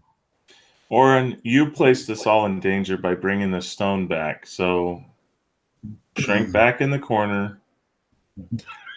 I'm gonna I'm gonna interject in between them and just be like, well, this giant we were told to find will take a good amount of time to find and deal with, so we will.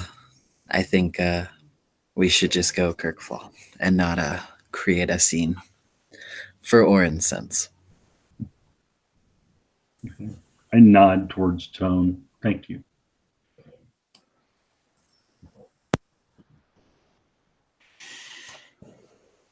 Do you have any blessed items to send us with to help protect us from the oncoming threat? Because we know it's coming, right?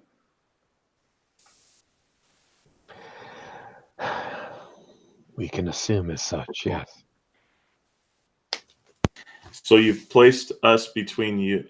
You placed my party between as a barrier between the living and this threat. You placed yourselves there when you came for me today. I look over at Orin. One of your own placed us there. We could have easily left it, the objective in question, where it was.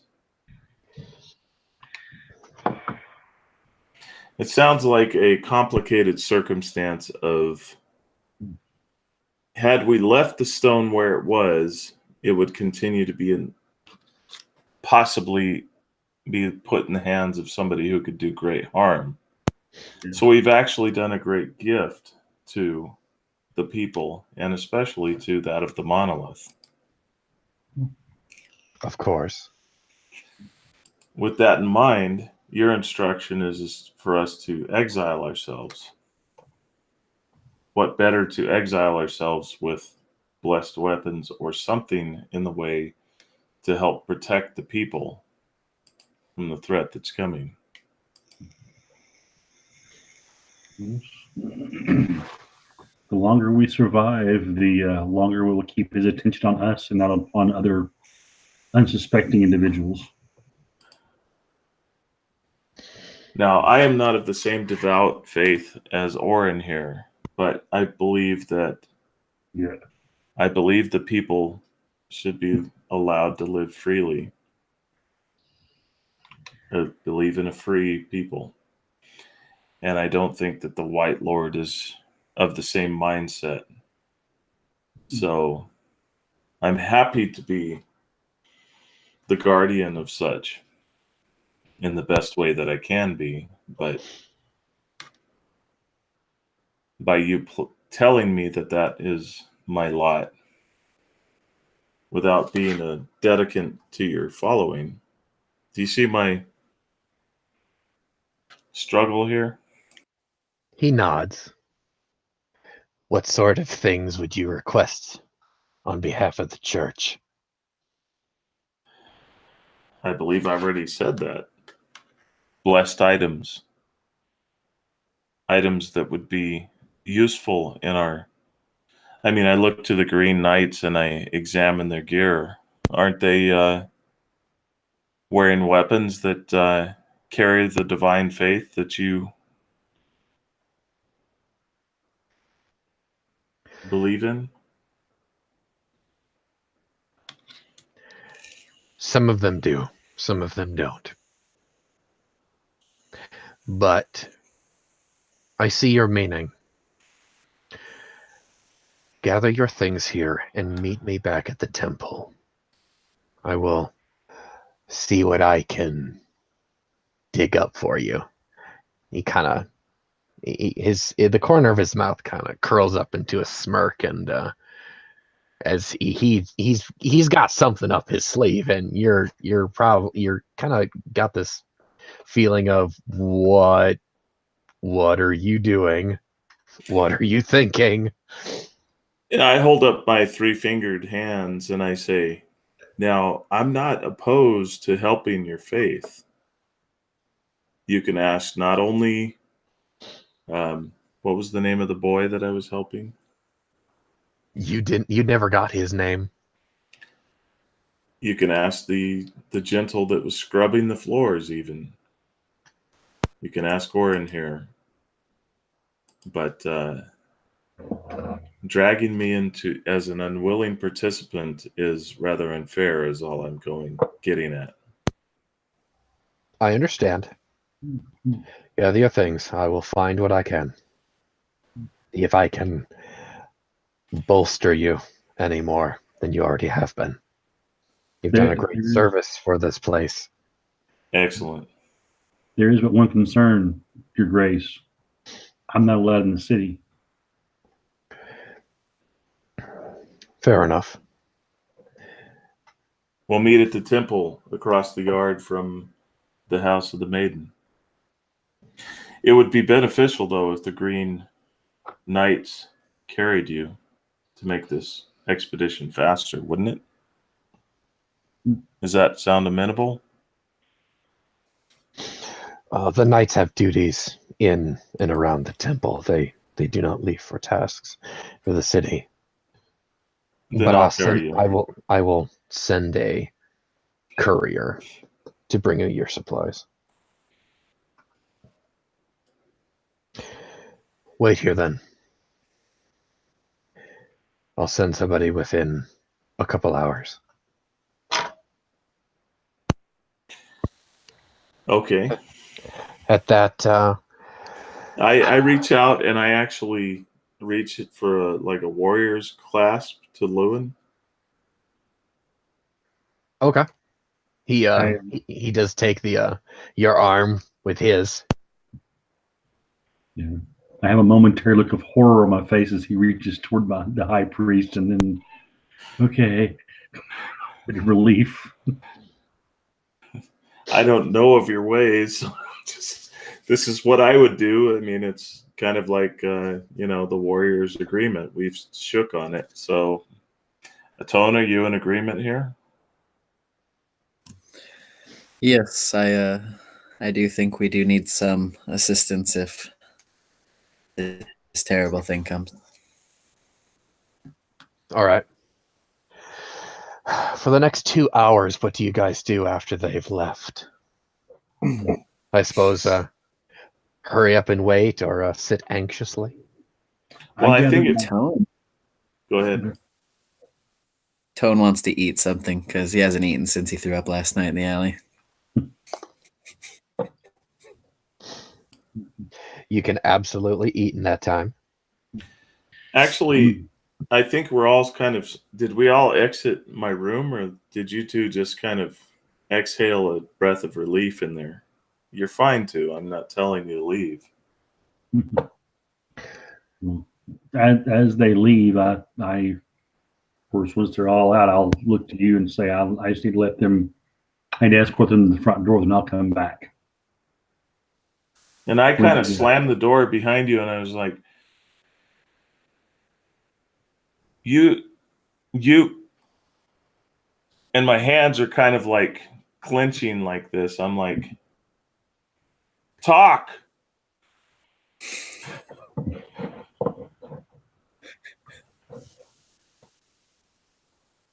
I'm telling Orin, talk. What do you think? What are you saying? What do you...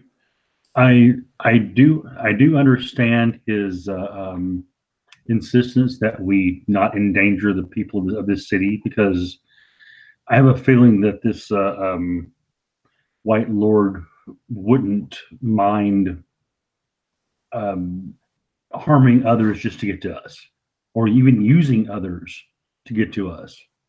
You saw how this fellow who was summoning for him was controlled by that stone. We don't know how many more he has.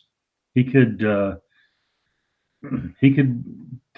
find someone, way to place one on our bartender, or the owner of the tavern, or whatever other person we could possibly run across. He could use them to come to us, and then not only do we have their deaths and their souls on our conscience, but what other horror they may perpetrate while they're coming at us. I believe removing ourselves from the vicinity of the city is probably the best bet.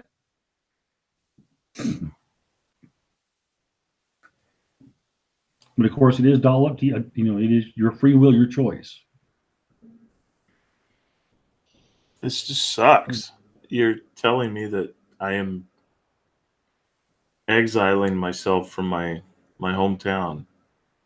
Only until we bring down this thing If and neutralize the threat. if We will.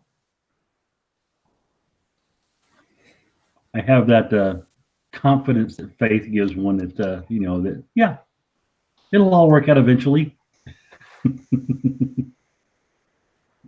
he kind of looks at Sable and Tone, and he says, "You're fucking caught up in this too." He looks at Sable and Tone. You bought me. I'm here because of your purse. Yeah, Orin. It's true. You did purchase it. Of course, if you want to reward your slave, there is a way.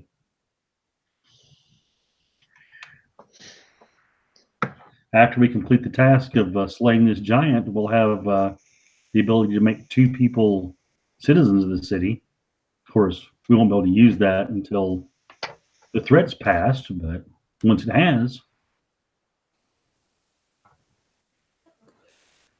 You know, Tone is just like playing with his beard, looking at them both back and forth, and you know, I was never born here. You know, not from here. I've been to this city multiple times, and personally, I just feel it will be easier to be found here. If we're out on the road doing things, I feel this White Lord will probably have a harder time locating us.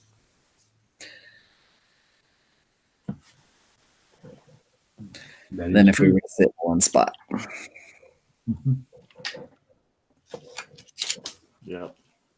I'd rather just go to some stronghold and figure out how to get into it. I don't know. Direct All right. action would be preferable, but unfortunately, at this time, I don't believe we can do that. And as I do recall, you were the person who pulled the cloth from the mirror. So Let's because- not get muddled in who did what. I didn't carry the fucking stone back. True, I did. You didn't, but I did try to talk to him and avert, him from what he was doing. and asked him for money. I did. I'll admit that. So, So, as a couple hours pass, you haven't been arguing this entire time, but it's been on and off. A courier. Yeah, I would imagine Kirk Fall's a little edgy, but oh, he's not ready to punch Orin or anything. He's just like, fuck! I'm in this situation. Hey, man. I'll be gathering my things together and getting ready to leave. So, The Arborian Ranger that was standing in the shadow just to the side of the window is actually the courier that comes back. And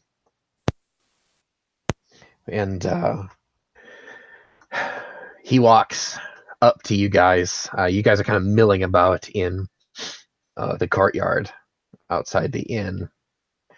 And he hands Kirkfall kind of a big package. He kind of has a big flat, kind of like a brown paper-like package that's tied up with twine. He goes, "This is for you." He speaks ogreish for you. Here you go.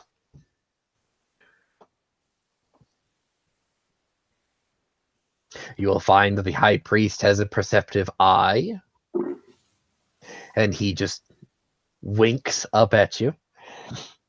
He walks over to Tone, and he flicks an iron hand axe out from under his belt. He almost takes your fucking hand off with it as he flicks it out. He tosses it, grabs it by the head, and hands it to you. That's for you as well. Thank you, And sir. for you, he walks over to Orin. Sprout. He chuckles. I bow and smile. He's speaking Fey-wise to you. He goes, so road's gonna be nice and long here. It is. But I walk it with faith. Oh well. Faith is a good thing to have. It is. He takes a bow off of his back. It's kind of wrapped up. Hands you a pair of extra bow strings. He hands you an extra quiver. These are these have ebon heads on them. You should be able to pierce a breastplate with it. He takes it out. Big, long, armor-piercing head on the end of it. I use these. These are good for taking somebody out of the saddle from 300 yards away. So, aim through. He smirks. He goes, well, the three of you, crazy and possibly ever stupid, fighting the darkness. Why? But thank you. He smiles. I'll Better motion than across you, the- right? I'm assuming the square is there's people out and about at the moment. There's some, but no one's paying you any heed. I'll sort of look over and look like a family nearby, and I'll say to the ranger, I say, you see the young ones over there? I Of course. face the darkness so they don't have to. Oh, I know why you face the darkness.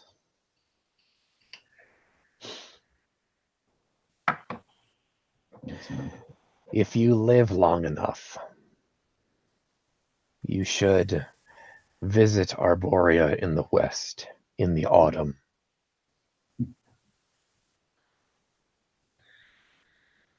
Have I heard of Arborea? You have. It's where the Okay. Arboreans come from. Okay. It's they're one of the oldest Fey races, but you've heard of it. You've just never been. Well, I do hear it's a magical place, and if I ever find myself there, I'll say a prayer for you and for your return home as well. Oh, I won't be returning home for some time. I am. The mortals would call me a highwayman. He winks over at Tone. Good luck and safe travels for you. Well, He thank just you. walks off. Okay. Okay. I'll say a little prayer for him around my breath. Then I'm going to turn over to the maiden. Of course, I'm serious. The statue is standing there, Oh, yep. and I'm going to take my bow, the one that I've been carrying basically this most of the time. The older one. Okay. Yes. I'm going to look up at her, and I'm going to reach up and place it in her hand. Okay. And I say, defend my people well, maiden. May this help you. So, Okay.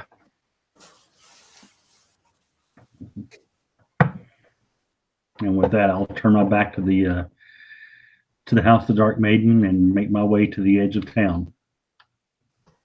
So,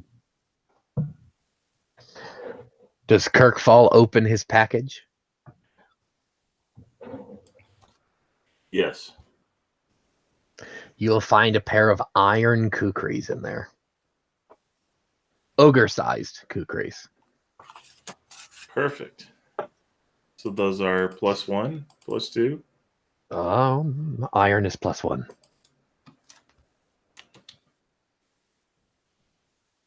So add both to attack and damage. That is correct. I look over at Orin, just in case.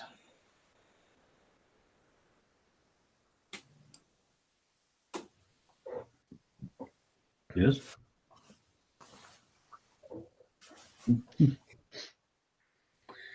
Well, gentlemen, are we ready to take the road? I believe so. That I am.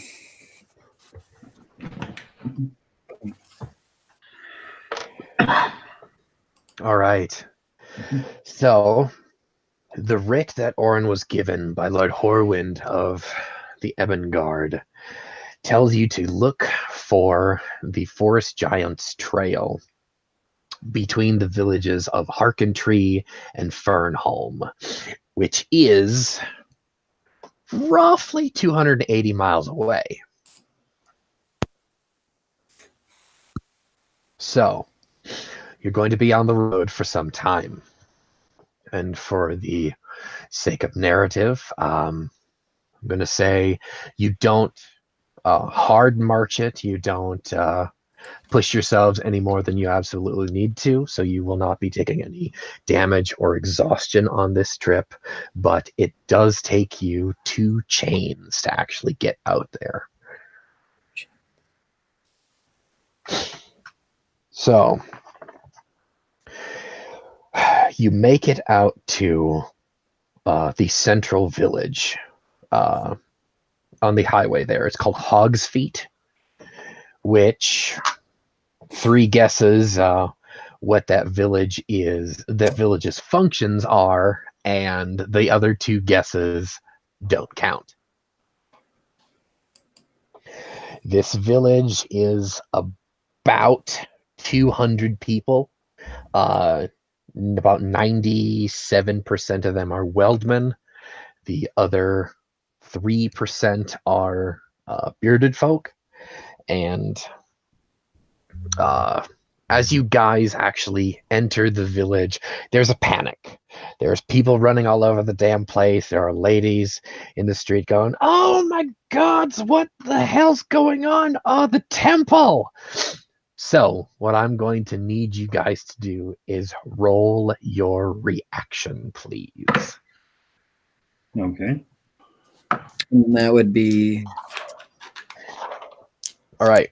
What you're going to need to do is 2d8. Do you have grades in premonition? yes.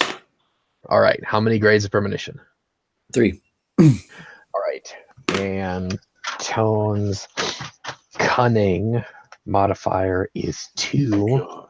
Yes. So you're going to subtract your premonition grades and your cunning modifier from your score. You want to roll low. Okay. I got a 5. All right.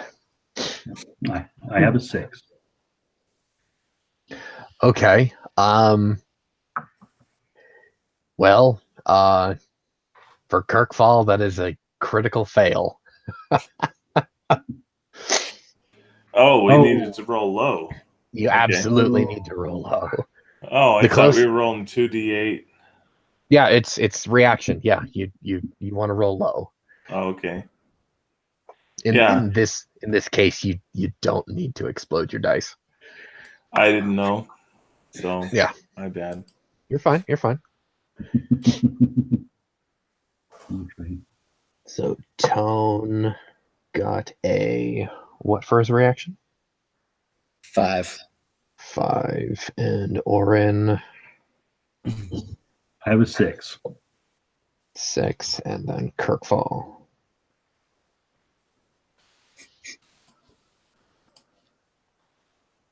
We're rolling another one. Yeah, go ahead and re-roll that just for the sake of learning. So 2d8 plus spirit. So it's No. 14. No. You want Okay. 2d8 and you subtract your premonition grades and your cunning modifier. Okay. You want to roll So low. 10. So a total of a 2. All right. That you will actually go second. There you go. So the closer to 1 you get is your turn order. So if someone rolls a 1, you obviously go first. If 2 people roll the same number, they go at the same time. So, hang on a second.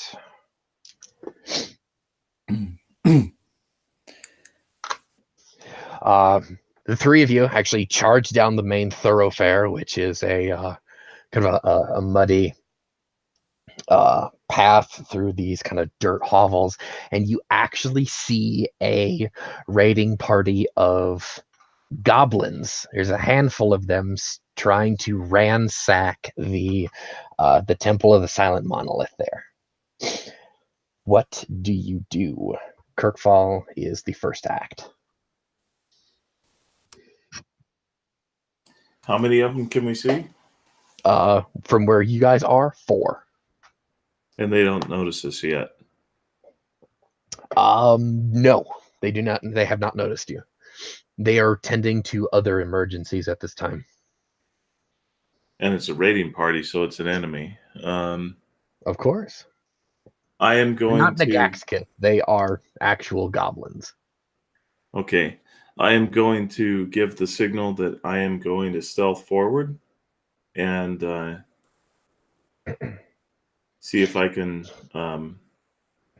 you guys slowly make your way in. So...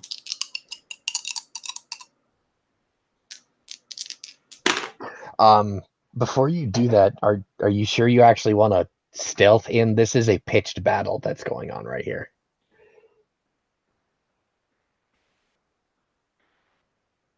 So there's 4 enemies? That you can see. Maybe we all should stealth in. Okay. All right. What do you guys think?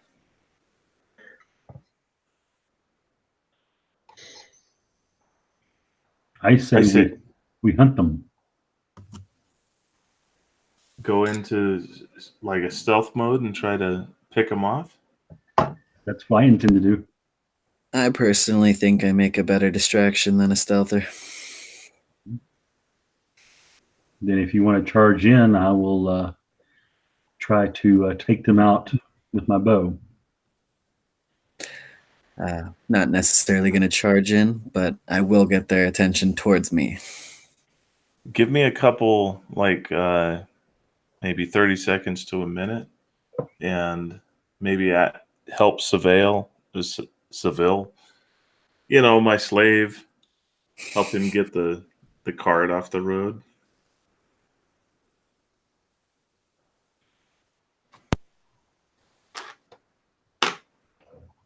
Okay. I mean, you guys are already in the village, so Sable is you kind of left him on the edge of the town.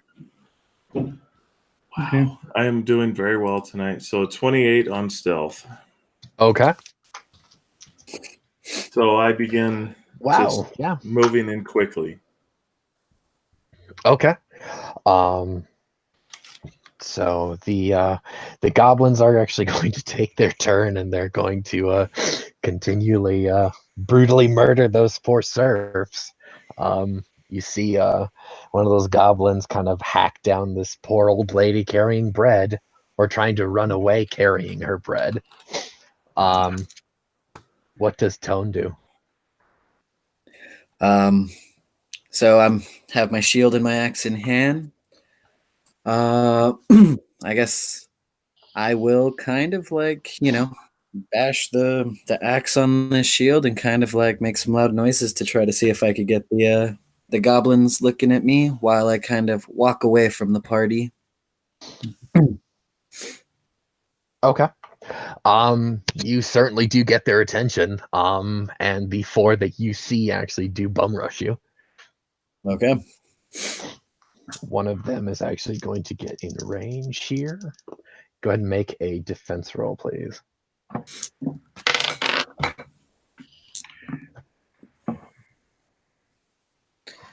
So defense would be For you, I believe, unless something's changed, it's 2d8 plus 4. 8 plus 4. So 12. Oh yeah, big old 12. That makes it. One of those goblins kind of bashes his axe off of your shield, and you're able to kind of work that axe head wide, and it actually exposes him. He's the only one who's actually able to attack you at this time. Do you wish to actually counterattack him here? Yes. Okay, make an attack roll. Okay, so 7 on the dice, plus 1. And do I add physique to that at all to damage? Yes, your physique modifier. So plus 3. It's a 1d8 plus your physique. 4. 12. What did you roll on your die? So I only roll 1, right? Yes, for damage is 1d8 plus your physique modifier. Okay, because I rolled 7 and then the 3. Yeah, that's 10. Okay, 10. So no adding of the weapon plus. No, that is actually attack bonus. Gotcha. So that's actually going to end him. Describe for us how you cut him down. So like you said, I kind of he went in for the attack. I bounced it off the shield, opened him up with the axe again, and then came down right about here, cleaving him nice and open in the jugular area. Beautiful. Yeah, he's gonna sputter and gurgle and die at your feet there. So Orin is the next to act. So I am going to, of course, stealth myself. So if they don't necessarily look for me. See, that is going to be a 12 in stealth. All right. And I'm going to shoot at one of the ones attacking Tone there. Not the one he obviously is directly engaged with. So, Okay. 8. You're going to have a -1 penalty shooting into a melee situation here. Okay, in that case, a 14. All right, 14. Ooh, yeah. Go ahead and roll damage here. All right, that will be 4 on damage. All right. Did you add your cunning modifier to that? My cunning modifier? No, I did not. That would be an 8 then. Yes. So yeah. Bow damage is 1d8 plus your cunning modifier. I'm gonna note that. What did you roll there?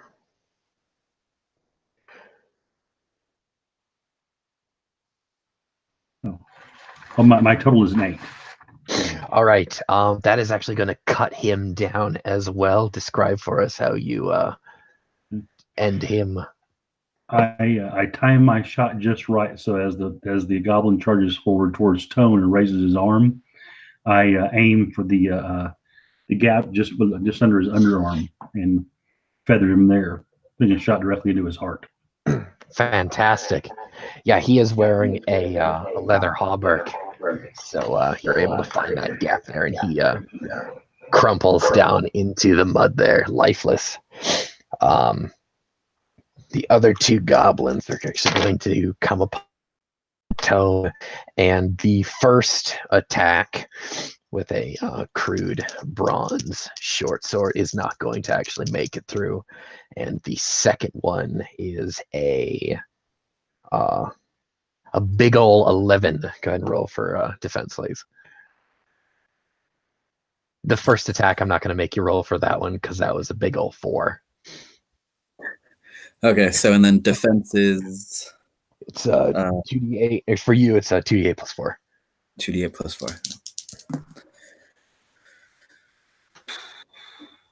13. All right. right. Your shield work is fantastic as we see that Tone's defenses are at this time impregnable. So, Kirkfall, what is our enormous predator doing? I am trying to sneak up to the first opponent to see if I can take him out stealthily. Well, there is currently there are two goblins emerging from the temple at this time, and since you're down the road kind of hiding, they would be the closest ones there. Okay. So I work my way up to, I'm trying to stealth my way towards them and try to ambush them. You're not going to be able to ambush those guys unless you possibly throw a dagger at them, because you got to cross open ground. They're going to see you before then. Okay. So I'm going to sprint to them then. Okay, Just perfect. sprint towards these two, and yeah, I'm going to try to gut one and see how that works. Go for it. Roll your attacks.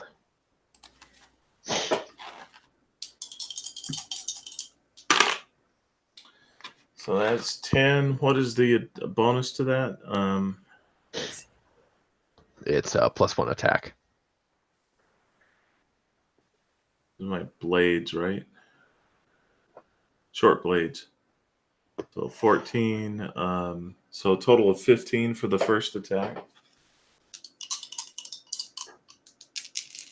Because I'm using the short blades as the attack. Yes. So 15 for the first attack. And 24 for the second attack.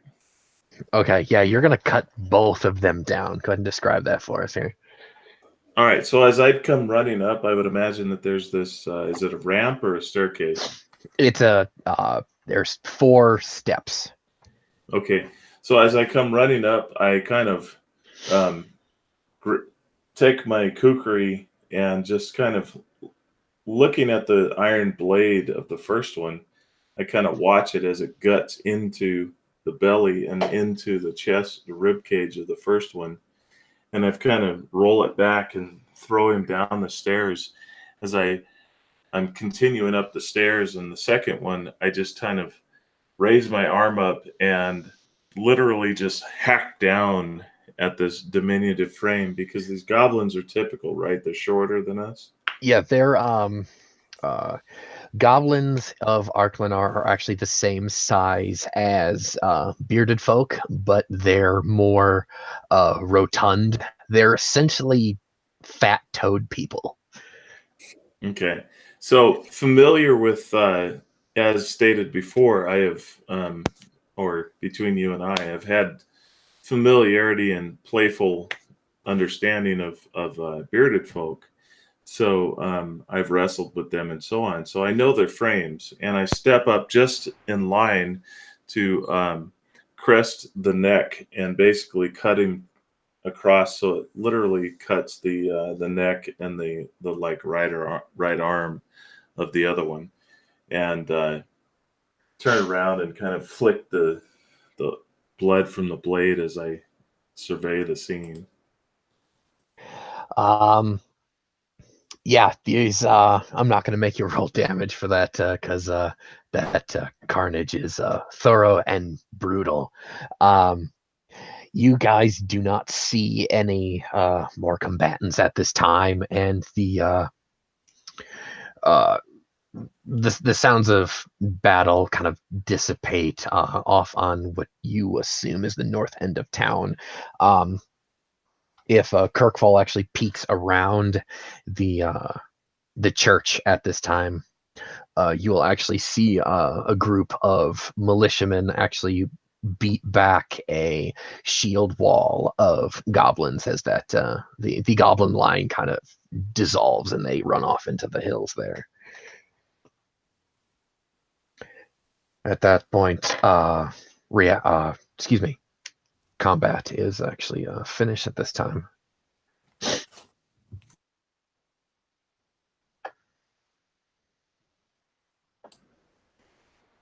So I'm going to begin checking the corpses of where I'm at. Tone did Tone get to attack? He did. He cut down his. Okay. What about Orin? Everyone's been sorted out. Awesome. Did Savale get any action? Dude, you left him on the edge of town. Of course not. What kind of weapons are these goblins carrying? Short swords, hands axes. They're basically it's crude goblin work. Okay. I am going to loot the two that are near me and grab up all the weapons and sort of drag them down to over to Savale and see if he can use any of these. You all right, Tone? Oh yeah, nothing to worry about with just a couple goblins. Yeah, it looks like as I kind of glance down at the bodies, nothing for us to worry about, right? Oh yeah, my axes have met many a goblin.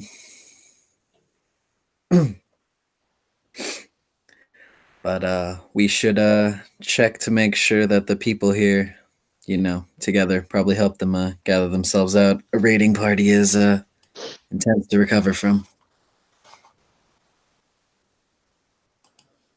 True. You give the village a quick survey here. The goblins themselves weren't exactly the most organized. This is more of an opportunistic kind of raid. Only about 6 or 8 people actually perished here, but a couple of the more experienced warriors, of which there are less than 5, they actually do say since the giant has been raiding the fields and the shepherd's fields, the goblins have been more more annoying, more bold. They generally don't come often.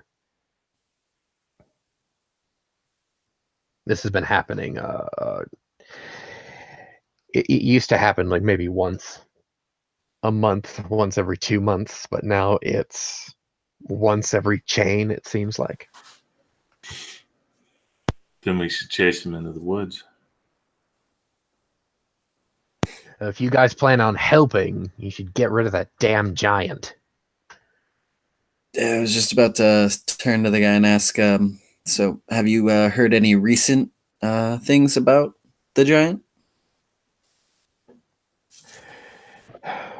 Not as such. No one's seen him for a few days. When we did see him, he did he did eat old man Magnus's horse. So Horses get eaten. What are you talking about? Oh, which direction after he ate the horse did he travel? he traveled south, but most of that's hills. Beyond the hills, it's the forest. So no idea where he is at. So You're a big help. you get Thank rid you of for- him for us, life is going to go back to normal. Hopefully those goddamn goblins won't come back. Well, lucky for you. Right?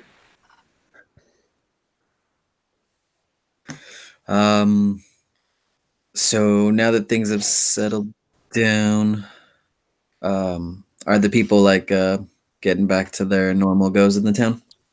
They're cleaning up the mess, but they're the people who are mourning are going to be mourning, but they're there's kind of this, no, we're used to being attacked now, so it's Yeah, they still kind of a lost culture folks. shock to us city folk, Town folk, you mean? town folk, city folk. There's boy- You guys are urban; they're very podunk.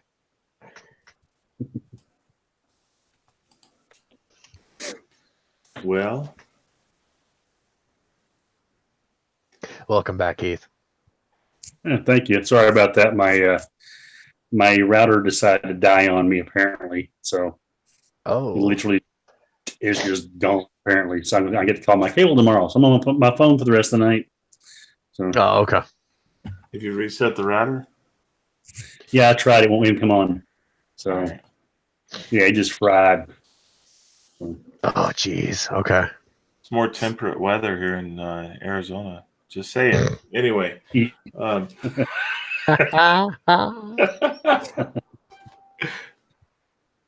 so we're here to kill the giant, but you folks need to be able to withstand a goblin attack.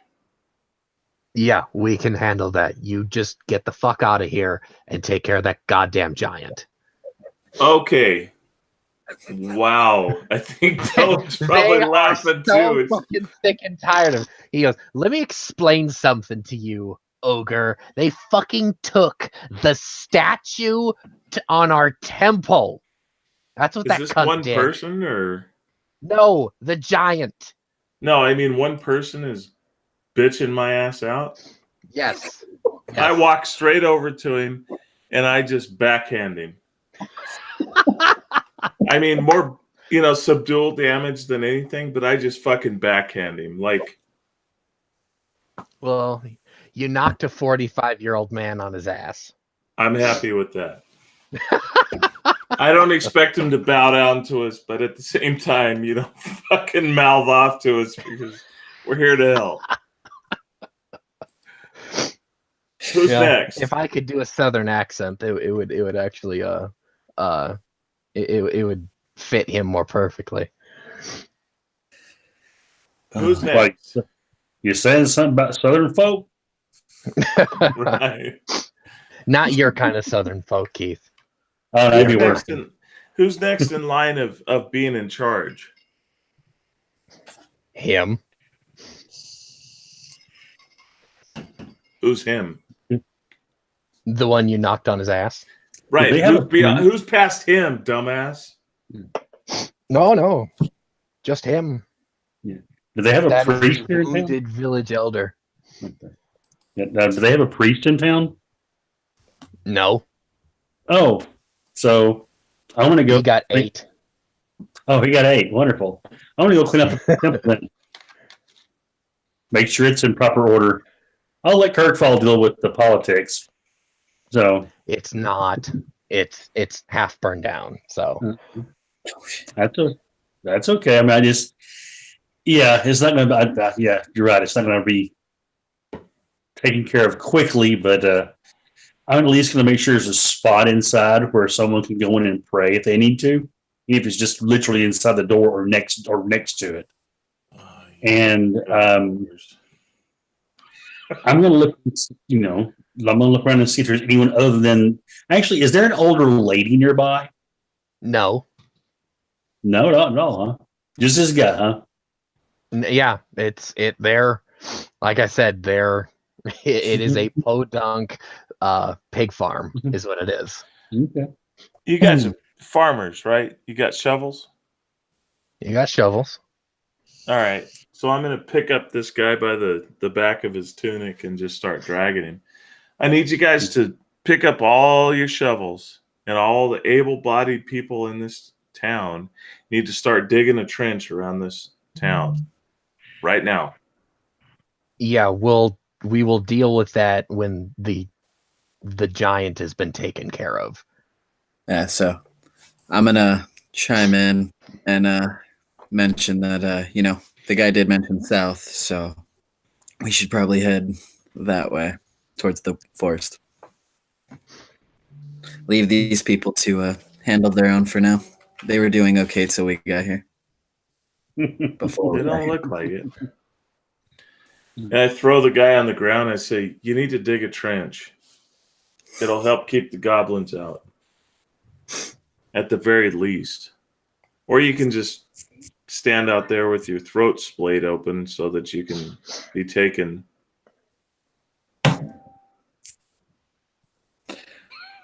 Take my shield, put it behind Kirkfall, start pushing.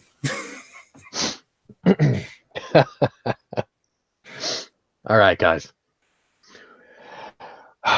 The pig farmers do they point you in the direction of him being last seen. Brief description of the giant. He's essentially he's an enormous mortal man that has similar afflictions to those that have been sickened by the darkness that you've come across previously. So nothing that you're not familiar with already. But you guys do. I need. Does anyone have grades in traveling? I do. I have 1 point. Perfect. I need you to make a traveling roll and let me know if you actually beat a 16 here. Okay. So that's would that be plus my cunning? Yes.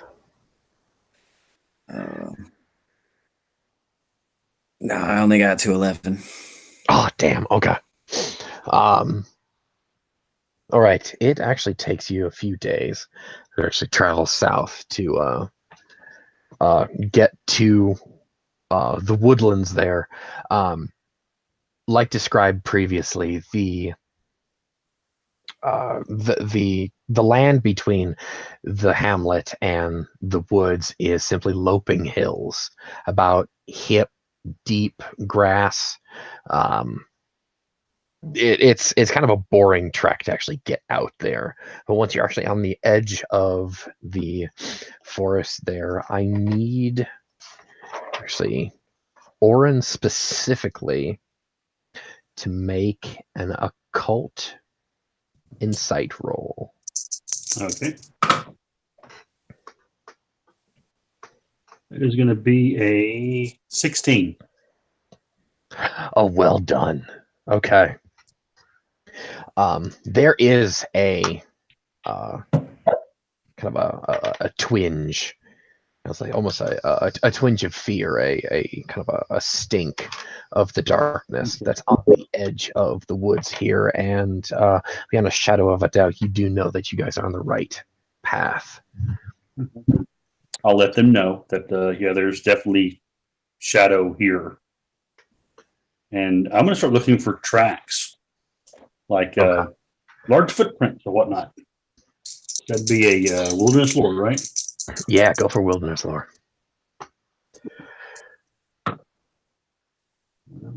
13. That is going to be a 19. Oh, perfect. You don't find any tracks. However, you do find one of Moonstrider's trail markers. Okay. I'll point it out. Guys, look, Moon's been here. And this says to go that way. He did leave you a note, actually, that's been kind of wrapped up in kind of a sheep's bladder, if you will, that to keep the parchment within actually safe from the constant raining. But the parchment does read, who or whatever this thing is a clever beast. I have not been able to find its lair, but I do know that it is somewhere near. Okay. All right. I'll share it around to everybody else. So, lair's nearby. So that makes sense though, because this place is tainted now. I have a feeling so is this giant. So we may be dealing with something similar to what we dealt with the summoner there, Kirkfall. So You want me to summon it? Is that what you're saying? no, well, we may be dealing with something very similar to what we were dealing with that summoner, as far as like the logging camp and the locals that are getting sick from the shadow. We could be dealing with something very similar to that here. Gotcha. So We should have brought bait. Gentlemen, I need Very simple. an hour of uninterrupted time. Could you secure an area for me where I can set a ritual? Oh yeah, could definitely keep Okay. you safe for that amount of time. All right. So here's what I'm going to do. I am going to set the ritual to do the first pillar of my warden powers, which Fantastic. and I'm going to see if I can find out where this thing might be in the local general area. Okay. So that is my earth pillar that I am rolling for that, right? Yeah, go for it. All right. See what I can get up out of this. All right. That is going to be a 15 for casting that first level ability. Yeah, 15. You actually do cast it. Go for it. Well done. Okay. What you do there, essentially you press your ear to the ground and you do discern the life of the surrounding areas. You do sense the life energy of birds, the insects, the plants. You sense the essence of a stag and a doe. Mhm. You sense that of an owl. And then far on the edge of your influence, Mhm. there's a darkness to the southeast. Okay. So this is definitely something that's not natural to the area. It isn't like a predator of some type. This is a like a taint of shadow. Yes. Okay. I'll, as I'm concentrating, tell them it's to the south. But the very edge of what I sense. I can take us to that area, but the shadow is very strong there. You do discern that it is some miles away. Yeah, several miles.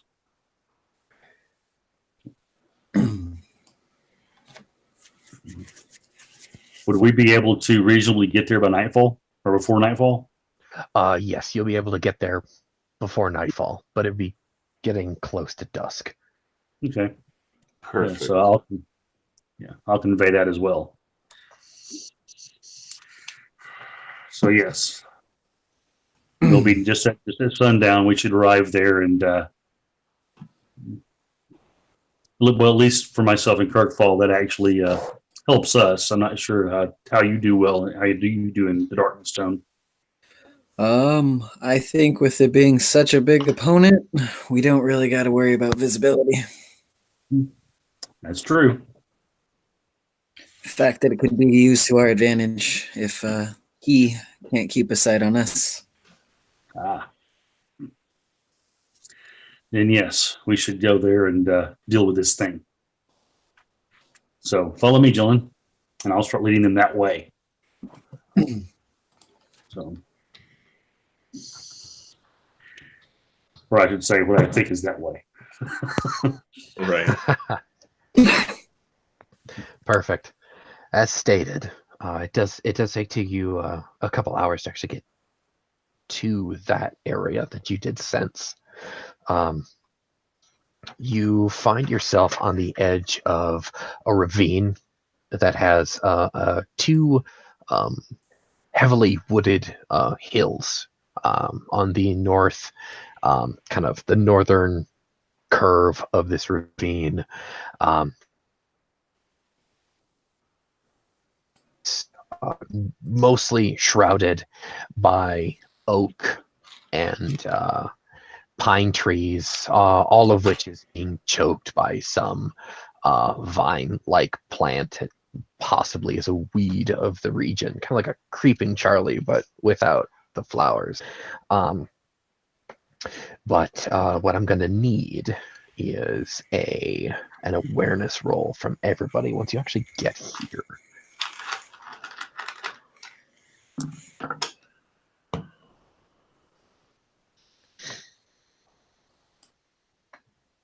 I have double eights on that. Oh, wow. Perfect. This is the second crit of the playtest. Well done. Thank you.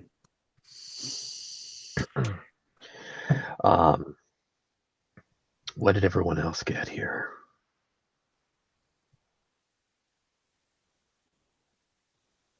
$18. Okay. And Kirkfall? Okay. The three of you, eagle eyes all around,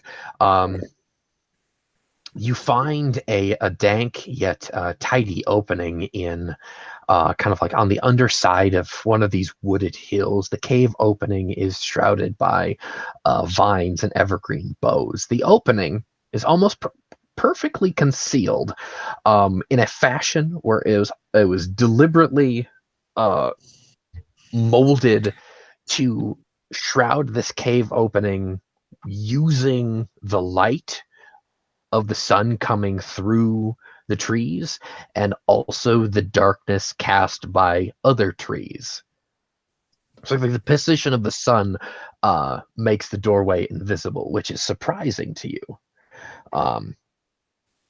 Something to your common knowledge you would not expect a giant to be able to construct, but this is definitely an immense cave opening.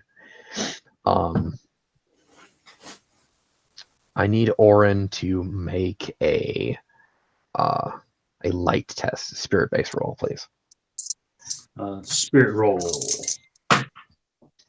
So 10 plus, yeah, that's an 11. Okay. Way up there. Surprisingly, this place is clean of the darkness. You know, cult awareness, trying to feel it somewhere else. Somewhere else, or if I find somewhere around here. Yeah. It's not a double one, it's a 2 and a 1. So no, no. No, that's not very much. Even with my cult insight, there's going to be a 10. Yeah, no, that wouldn't get you anything.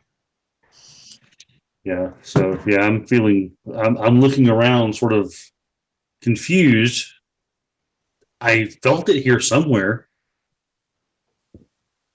That shadow was around here, but now I don't feel it anymore. Do we feel it because we have the shadow? Tone can actually make a light roll. Kirkfall doesn't have any shadow points, so. Yeah, I have 3. Oh, do you Yeah. have 3 actually? Yeah. I forgot you actually had shadow points. Yeah, go for it, guys. So it's 2d8. Yeah, 2d8 plus your spirit modifier. Wouldn't do too good, just a 7. All right. So that's an 11. Damn, guys. Okay, yeah, no, you got nothing as well. So We're meant for the battlefield? No, I'm just kidding. I look over to Orin and I say, here is where you felt it, right? Yeah, but it's not here now. This area is clean. You feel good about that? Unfortunately, I can't cast the ritual again until I've rested and recuperated, but I know it was here. I felt it very strongly. I'm going to go.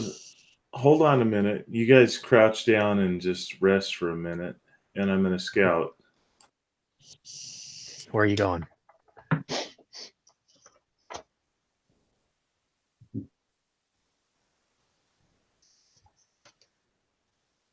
So I got a Where- 16 for stealth to just Okay, where are you start going? looking around, looking. Do you want an awareness as Yeah. well?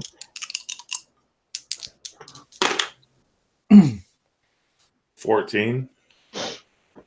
Okay. But where exactly are you going? Well, I mean, theater of the mind, help me out here. I mean, are you actually going into the cave itself, or are you Yes. leaving the area? You are. Okay. You are peeking into the cave here. The lair itself is a bare and sandy small cave system here. It has what seems to be a large sleeping area that has a mountain of what looks to be like strewn about sheep's wool that has been smashed down into a kind of a sweaty like makeshift mat that has a pair of bear furs laying over the top of it, and beyond that is what seems to be a small eating area with a giant's sized cauldron over a pot, and it seems to be cooking something in there, because the smell of what smells like mutton to your nose. Beyond that, at the back of the cave is an enormous carpenter's table with crude iron woodworking implements. The giant in question is standing back to you at the carpentry table.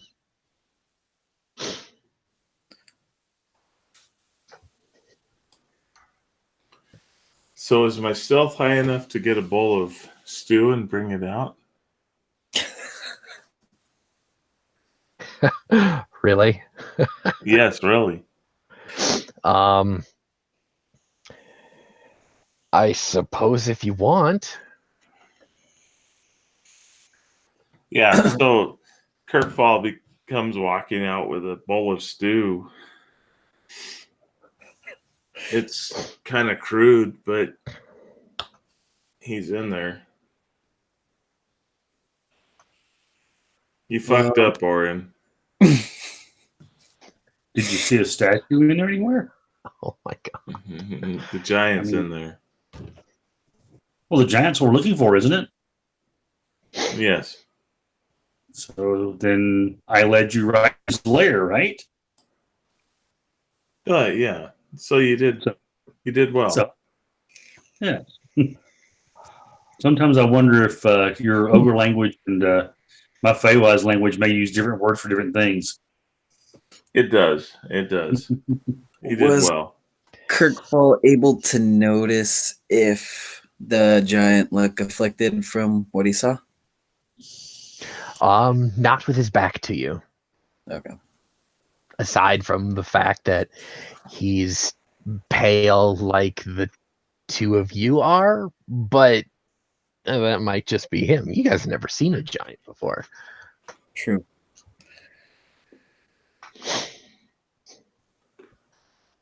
All right, so you want me to go back in there and put my kookeries in his kidneys, or? Well, in general, what would we know about giants? Anything at all? I mean, do they have a tendency to be violent, or are they just reclusive, or do we know? Forest giants in particular are quite shy and reclusive. Okay. Oh, What I feel is, sticking to the basics works. I think if we want to do this, I should take a point, and you guys stick to not being seen till needed. Okay. that we can do. So you Yeah, want to go in there and alert him, and then, or first I sneak in and then you alert him? Is that what you're saying? I kind of feel we should drag him out here if we can. In there seems like he could have the advantage. It's his place. So If you I'm make- thinking we should try to do something to pull him out here, or we can wait. Goblins might come back. Yeah, the quicker the better. It's getting True. darker the longer we wait.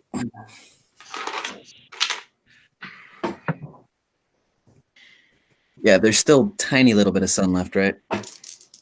Yeah, it's getting on towards dusk. You've got maybe an No. hour and 40 of sunlight left. Is there a way to get above the cave mouth? Not comfortably. Okay. Uncomfortably? You'd have to push through quite a bit of evergreen. Okay. I still say you and Kirkfall take vantage points. I'll try to get him out here. We handle it from there. How about trees? We have trees, large trees. They're sized oaks and pines. Okay. They're I'm gonna not take to their tree then. unnaturally enormous, but normal, healthy looking trees. Okay, well, I'm definitely going to take to an oak tree to get a little bit of height, but I want to be firing up if possible. So, and kind of a decent vantage point toward the mouth of this cave. Roughly how And then tall is the giant? Well, Kirkfall hasn't said anything yet. Yeah, I was about to. Hey, Kirkfall, how big would you say he is? How big would you say he is, DM? He's got 10 feet on you. So he's about 18 feet. Okay. 18 So I and could change. just jump on him and or jump around behind him and stick him in the kidneys. That would actually be a comfortable reach for you now. So we should try to. Would one of us be able to make like a giant-sized trap? Considering we've never really dealt with giants. No. At this point, no. Then yeah, I say I turned to Orin and Kirkfall, and I'm like, "Do you guys disagree with me pulling him out here?" Give me about a bit. I've got some things to throw together for my arrows. Remember we were discussing about doing some kind of a like a natural tranquilizer type deal there, Rafe? Okay.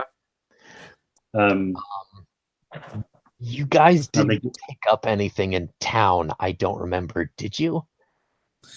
oh, we had at one point. Okay. When we first got the giant, so we had gotten the materials to put together. Would I have had a chance possibly to do that at this point, or here?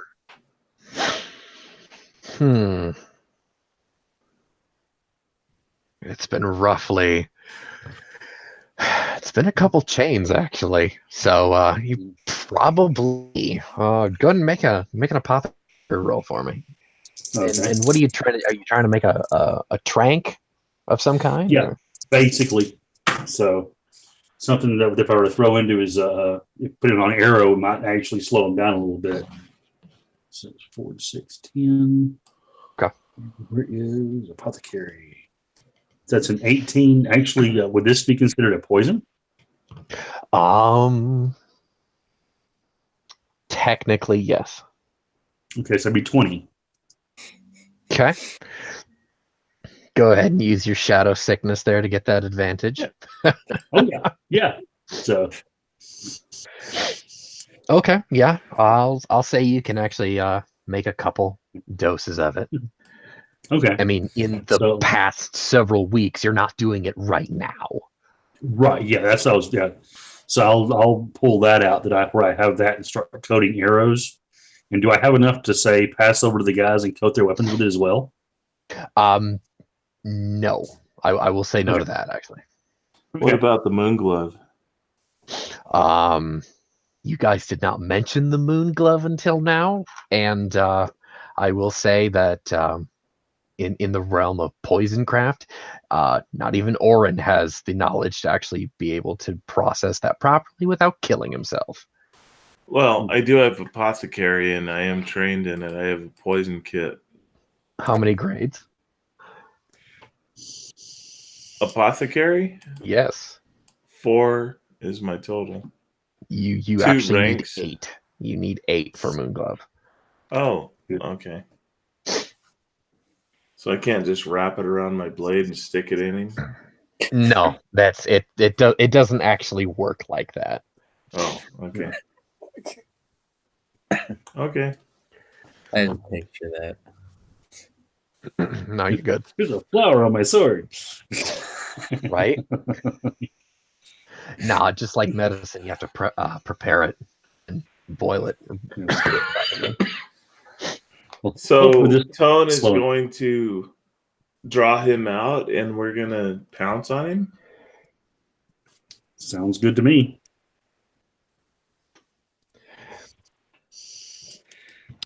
Oh, okay. Or do you want me to draw him out and then roll a stealth to sneak away from him?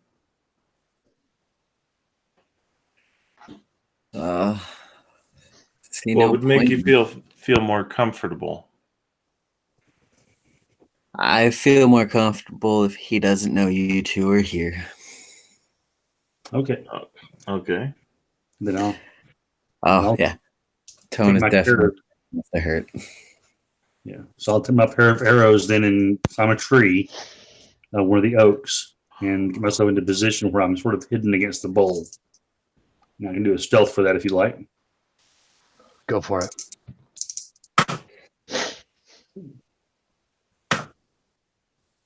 $17 plus 12. That's going to be a 26. 26 on the stealth. All right, perfect. Yeah.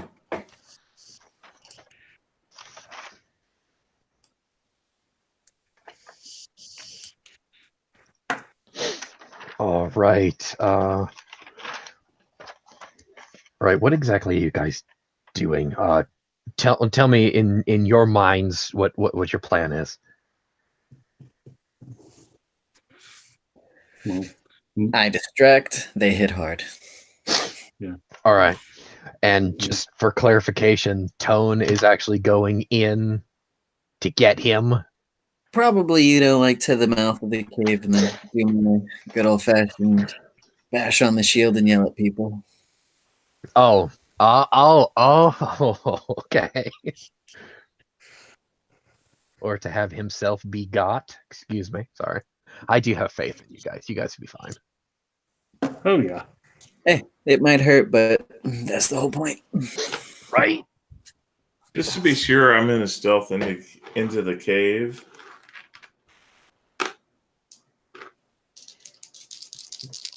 You're going to stealth into the cave again?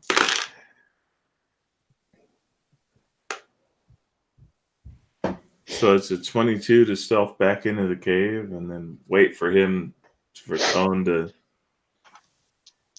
beat his shield and wait for him or whatever he's going to do. Oh my god. Okay. You said 22, right? I did. Okay. So you actually go into the cave proper, and the giant is standing at his cauldron, and he actually looks up as soon as you walk in. And shit. Wow. Yeah, he rolls double 8, and he you look into this poor beast's eyes, and yeah, he's got his teeth are blackened and his fingernails are black. His eyes are sunken in, and he's got kind of a pasty white, almost veiny kind of complexion. And yeah, he's this this poor enormous bastard is probably more far more worse off than those fair folk log cutters that you helped about a month ago. And he doesn't say anything.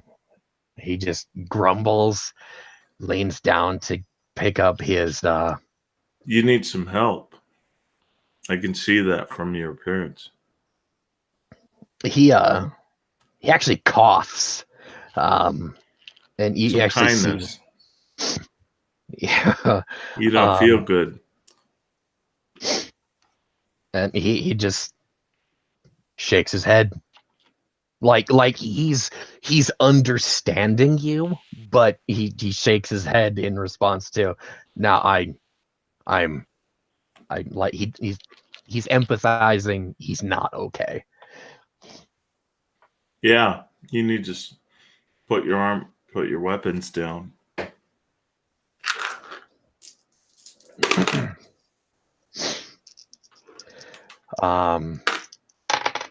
He's, oh God.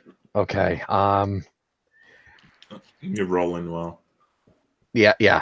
I just I rolled a 26 on that attack. He I'm gonna jump at his weapon. oh, it's already in his hand as he's as you're talking to him. He was leaning down, grabbing it as, yeah. The weapon that he has is a bronze studded, very intricately and very beautifully carved, what used to be a tree trunk. Hmm. And he goes to swing. I need you to make a reaction roll. I will say, you two outside, you did hear Kirkfall start a conversation with the beast, and a very loud cough, like someone's very sick of bronchitis or pneumonia or something similar. Okay, well, since I heard him talk, I'll A what? dash towards the cave entrance. Okay. Reaction is 2d8 minus your cunning modifier, minus premonition if you have it. So it's a 2? Oh, you got a 2? Perfect. Mm-hmm. And what for Orin? 2 as well. Fantastic. Okay. And Tone, for the tiebreaker, a 1. No, it was what was it again? 2d8 minus cunning minus premonition.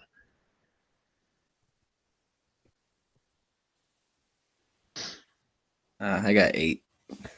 Oh, damn. Okay. I am going to allow, well, Kirkfall and Orin have the same reaction, so you two can go at the same time. However, the giant is in mid-swing at this time, Kirkfall.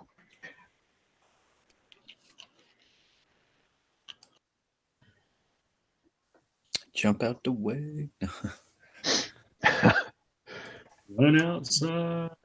So I'm gonna try to jump out of the way.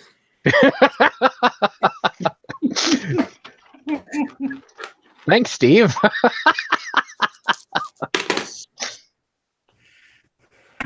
So that's 2d8 plus what? That's actually we're going to be using a fleet of foot action here. See if you can actually get that that dodge in. All right, give me 1 second here.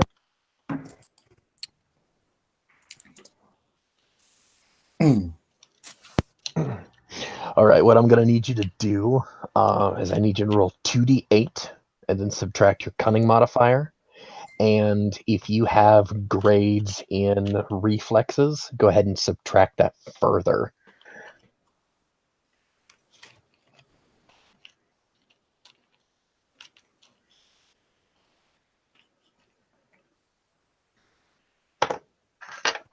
It's a 3. Oh, you got a 3? Yeah.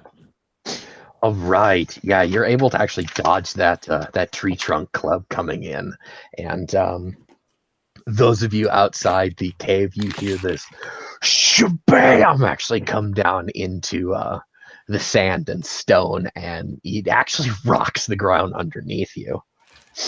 Wow. Oh man.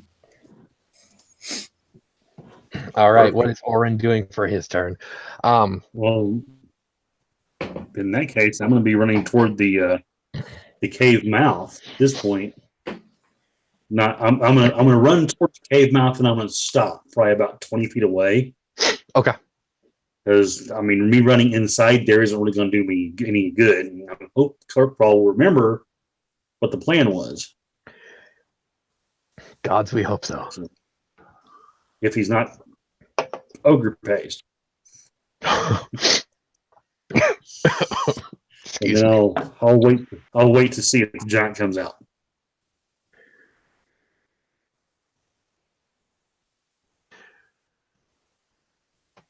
All right, that is Orin. Okay. The giant actually. He is going to have at Kirkfall once more. Oh, God, we're gonna hope. Oh shit. I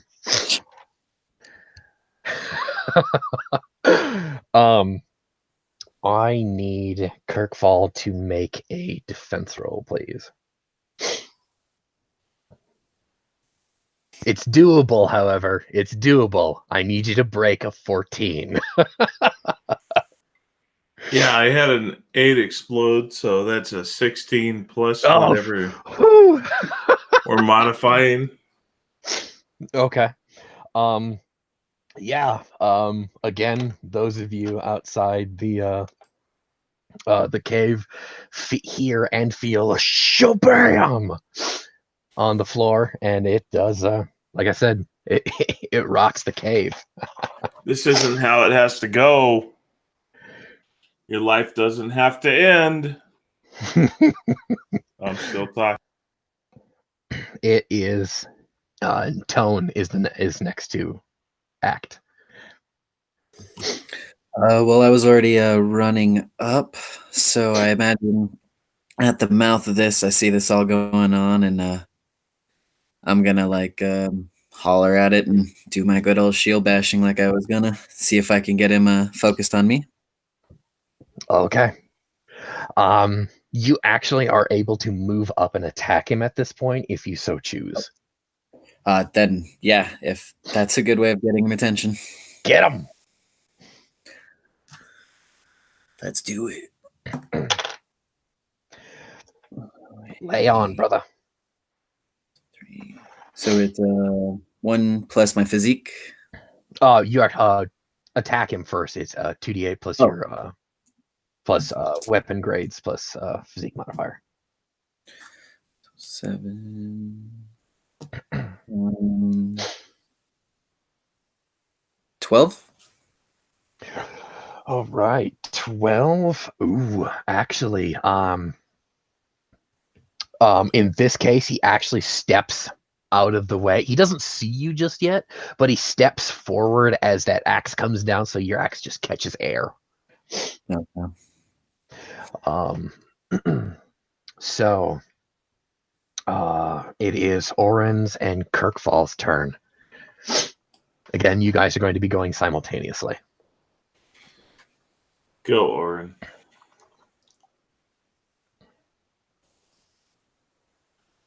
Talking to mute.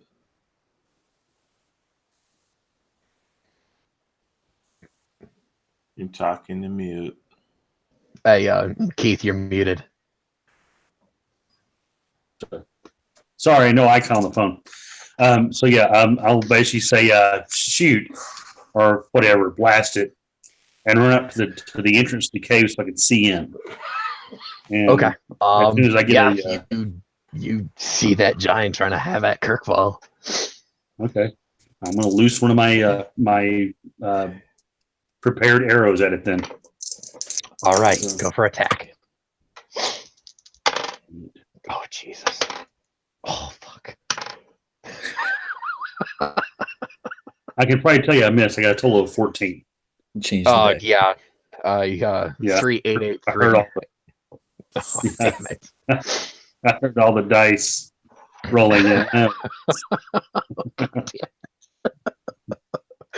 Okay.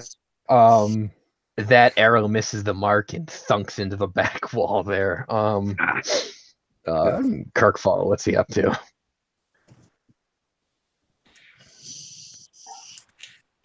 So he just missed me, right? Yes, you were able to step out of the way of the tree. Okay. And I can reach his midsection. Yeah. Yeah, you can.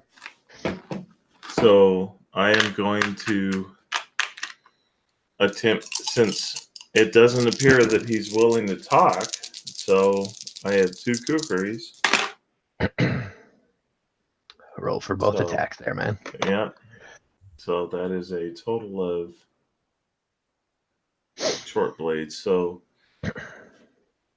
17 to hit. Okay. For the first attack. Yep.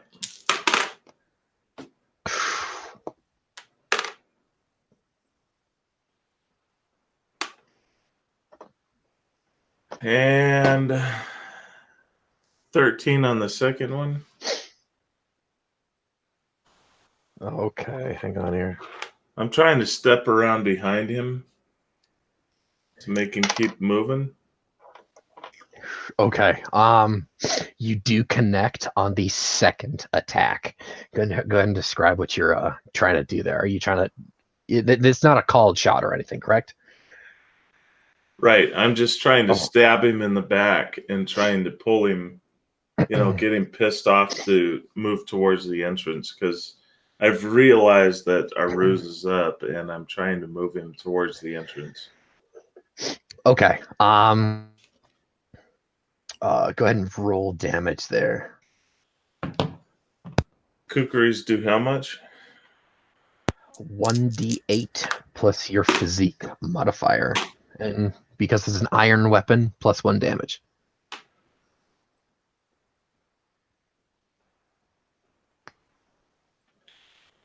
So that's 5 points of damage.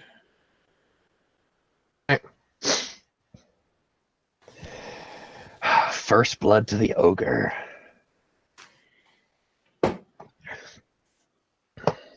All right. That is your guys' second turn. All right, so the giant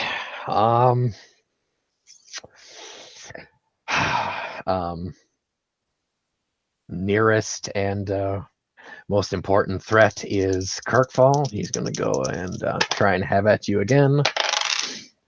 Oh my god. With a big ol' 14.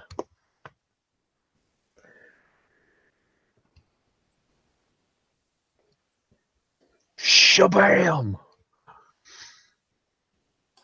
Let's see. 12 plus what? Do what?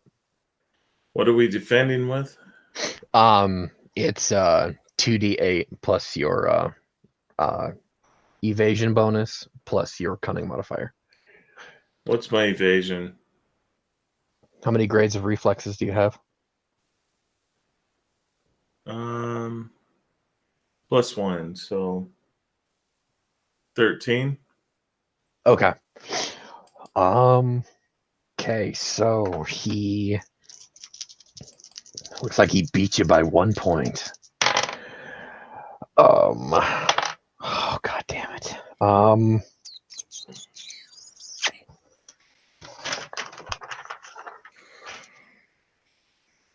Hmm.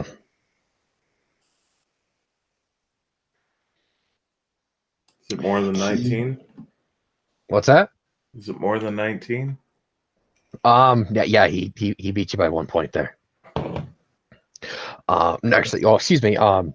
No, is it more than 19 as your vitality? Is that what you're saying? Right. Yeah. Oh no, God no. He he only hit you for 12. 12 points of vitality. Only. Only. Yeah.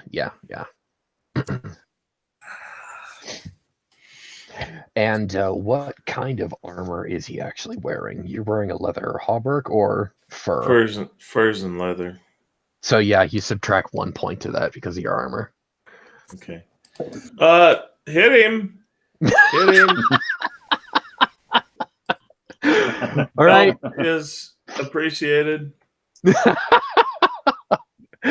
Excuse me.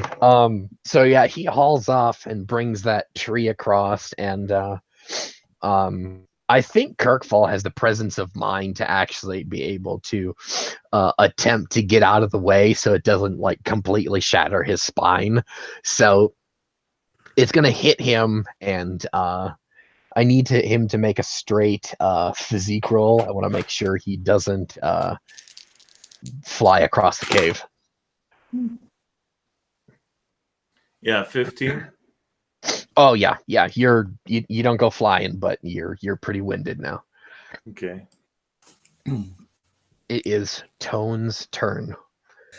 Okay, so I am Kirkfall made this thing turn its back to me. It's got his back to you now. Okay. Then yes, it itself doesn't notice me. It's focused on him. Yeah, I'll try getting his attention. I'm gonna hit him. All right, man.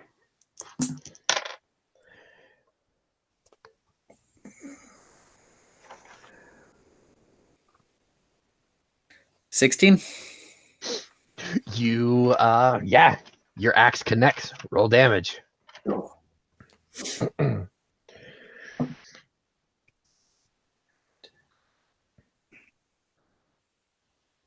10 points. Very well done. Go ahead and describe for us how your axe bites into the back of his thigh. As Kirk, like I see him hit Kirkfall, completely just exposing himself to me.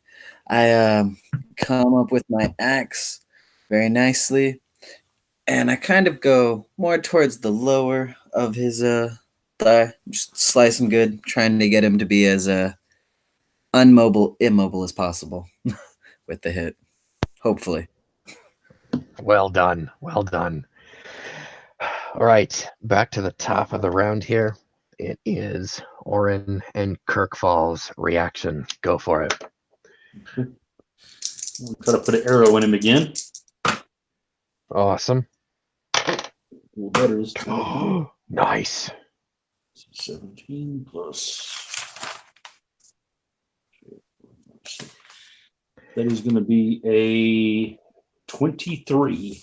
Yeah, he rolled a 4. Okay. So you hit him squarely. Yeah, for a whole 5 points of damage, but there's also the this is one of the two with the poison on it. So All right, so he's got to make a corruption test. All right. That actually has not come up yet. Well done. All right, so I'm just going to say it's a mastercrafted tranquilizer because you guys had plenty of time. Um, and he, oh, Jesus Christ Almighty, he actually shrugs that one off. God damn. Wow. Okay. So then, Kirkfall, go for it. Called shots, I just saw that is -4. okay. All right. I want to try to slit one of his Achilles tendon. And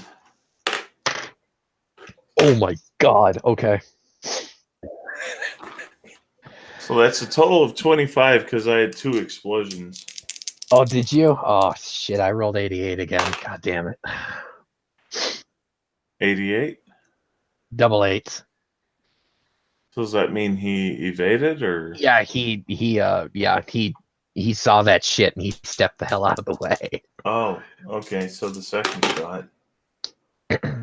13, 17 for the second shot. 17 for the second shot. Um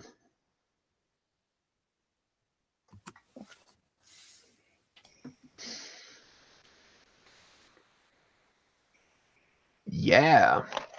You are you're able to get that hit in. You said you're gonna slice his Achilles tendon. Well, the first shot was a called shot. The second one was just. Oh, just a melee attack? Okay. Do they both count? No, it's you'd have to call shot twice. Excuse me. Okay. So 4 plus 1 is 5 plus my physique. So 7 points of damage. All right. Guys, I will say he's in the quick. What's that mean? He's looking pretty worse for wear. Can I use my movement to climb the giant? He'd get to attack you all sorts, but you can try.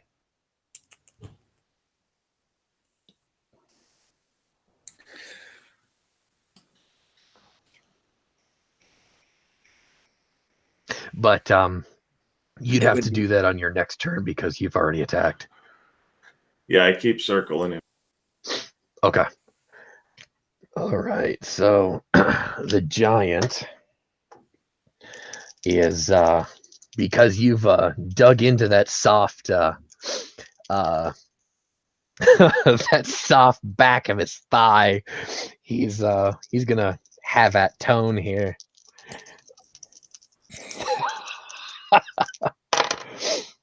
Oh my god. Oh Jesus. All right. You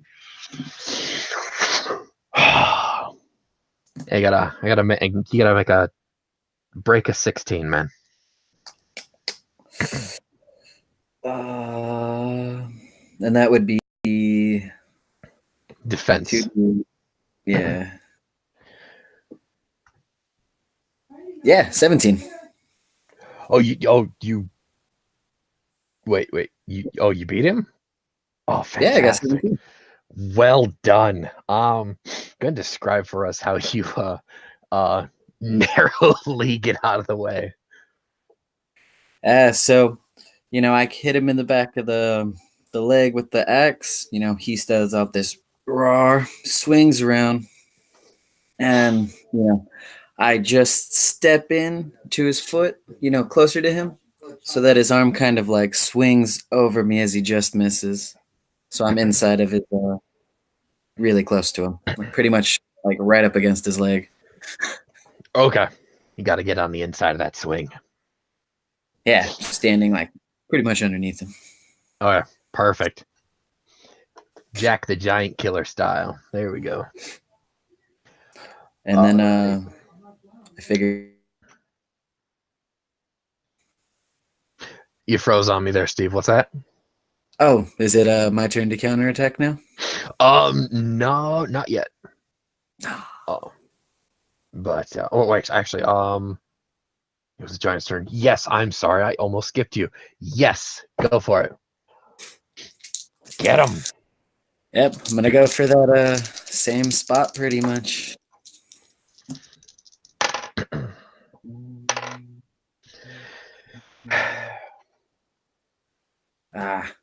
A 14. All right. He breaks that with a 20. All right. So, he sees you coming in with that axe, and he's like, "Oh no, He slides that leg back to get that out of the way. Now it is Orin and Kirkfall's turn. All right. I am going to take a shot at his face with an arrow. All right. That'd be a Called cold shot. Probably I'm not going to hit him, but it'd be 7. Ooh. It'd be 8, 9. 9 total. You actually do hit him. He rolled a big old 5. Oh, wow. Okay. So that's going to be, 7 plus my cunning, which is 11 points.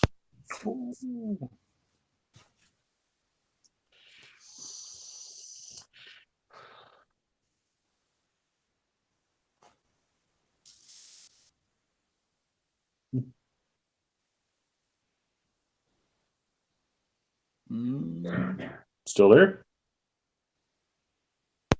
Yeah, I'm still here. Sorry about that.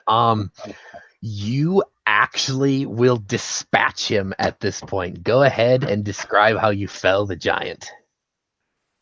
Well, as he rotates because of Tone's attack, he turns his face directly towards me, giving me a perfect shot.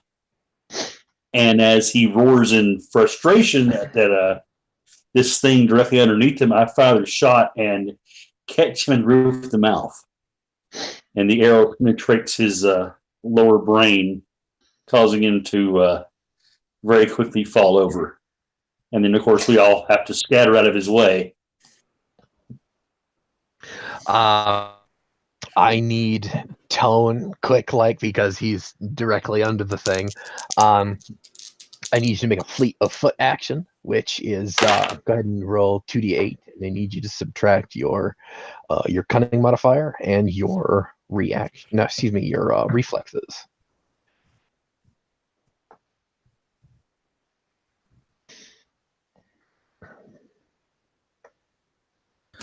Am I shooting low on this one? Yeah, you want to roll under his reaction score, which was a 5. Ooh. Oh, then yeah, he's gonna hurt me. Oh, son of a bitch. Okay. I got just to less be than clear- 0 on that. Can I help him? You are no, you're not able to actually. This is my round, so Oh, he's dead by now, and combat is effectively over. What he's doing is he's essentially toppling over on top of Tone. well, I'm arguing that Orin and I move on the same turn. Well, yeah, but how exactly are you going to save him? Tackle him. All right, we're gonna have a slightly lighter entity fall on Tone then. 8 foot over 16 foot is much nicer. Okay.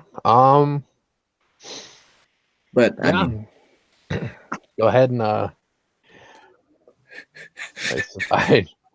I suppose go for it, Dave.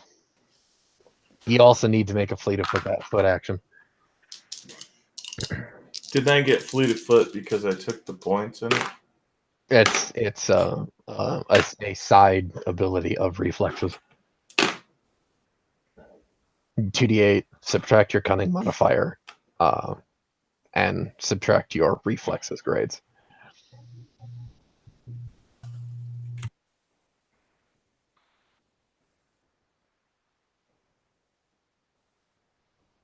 Okay, so that's it's in the negatives. All right, cool. Go ahead and describe for us how you, I suppose, save Tone. So I would imagine that he sees the giant falling, and he goes for a tackle, and basically goes to tackle him out of the way, and pulls him to safety, so that he Okay. doesn't get hit by the giant. Okay. More like- Like I said earlier, the floor is pretty sandy, so you're able to slide out of the way there. At that point, guys, combat is over, and congratulations, giant killers. Yay! I feel like I should take damage from the tackle, though. Well, if you do, you're gonna die. So let's try not to. Are you that low? Not yet, but you might bring him low. Well, I was trying to tackle him safely. That's what I was going for. You Okay. did it. But all right, guys, I think we'll actually wrap it up there and bring it up next week. Thanks for tuning in, everybody. Congratulations, everybody. You survived our first giant encounter. Nice. Yeah. Tune in next week to see what more mayhem our problem travelers get into. Take it easy, everybody.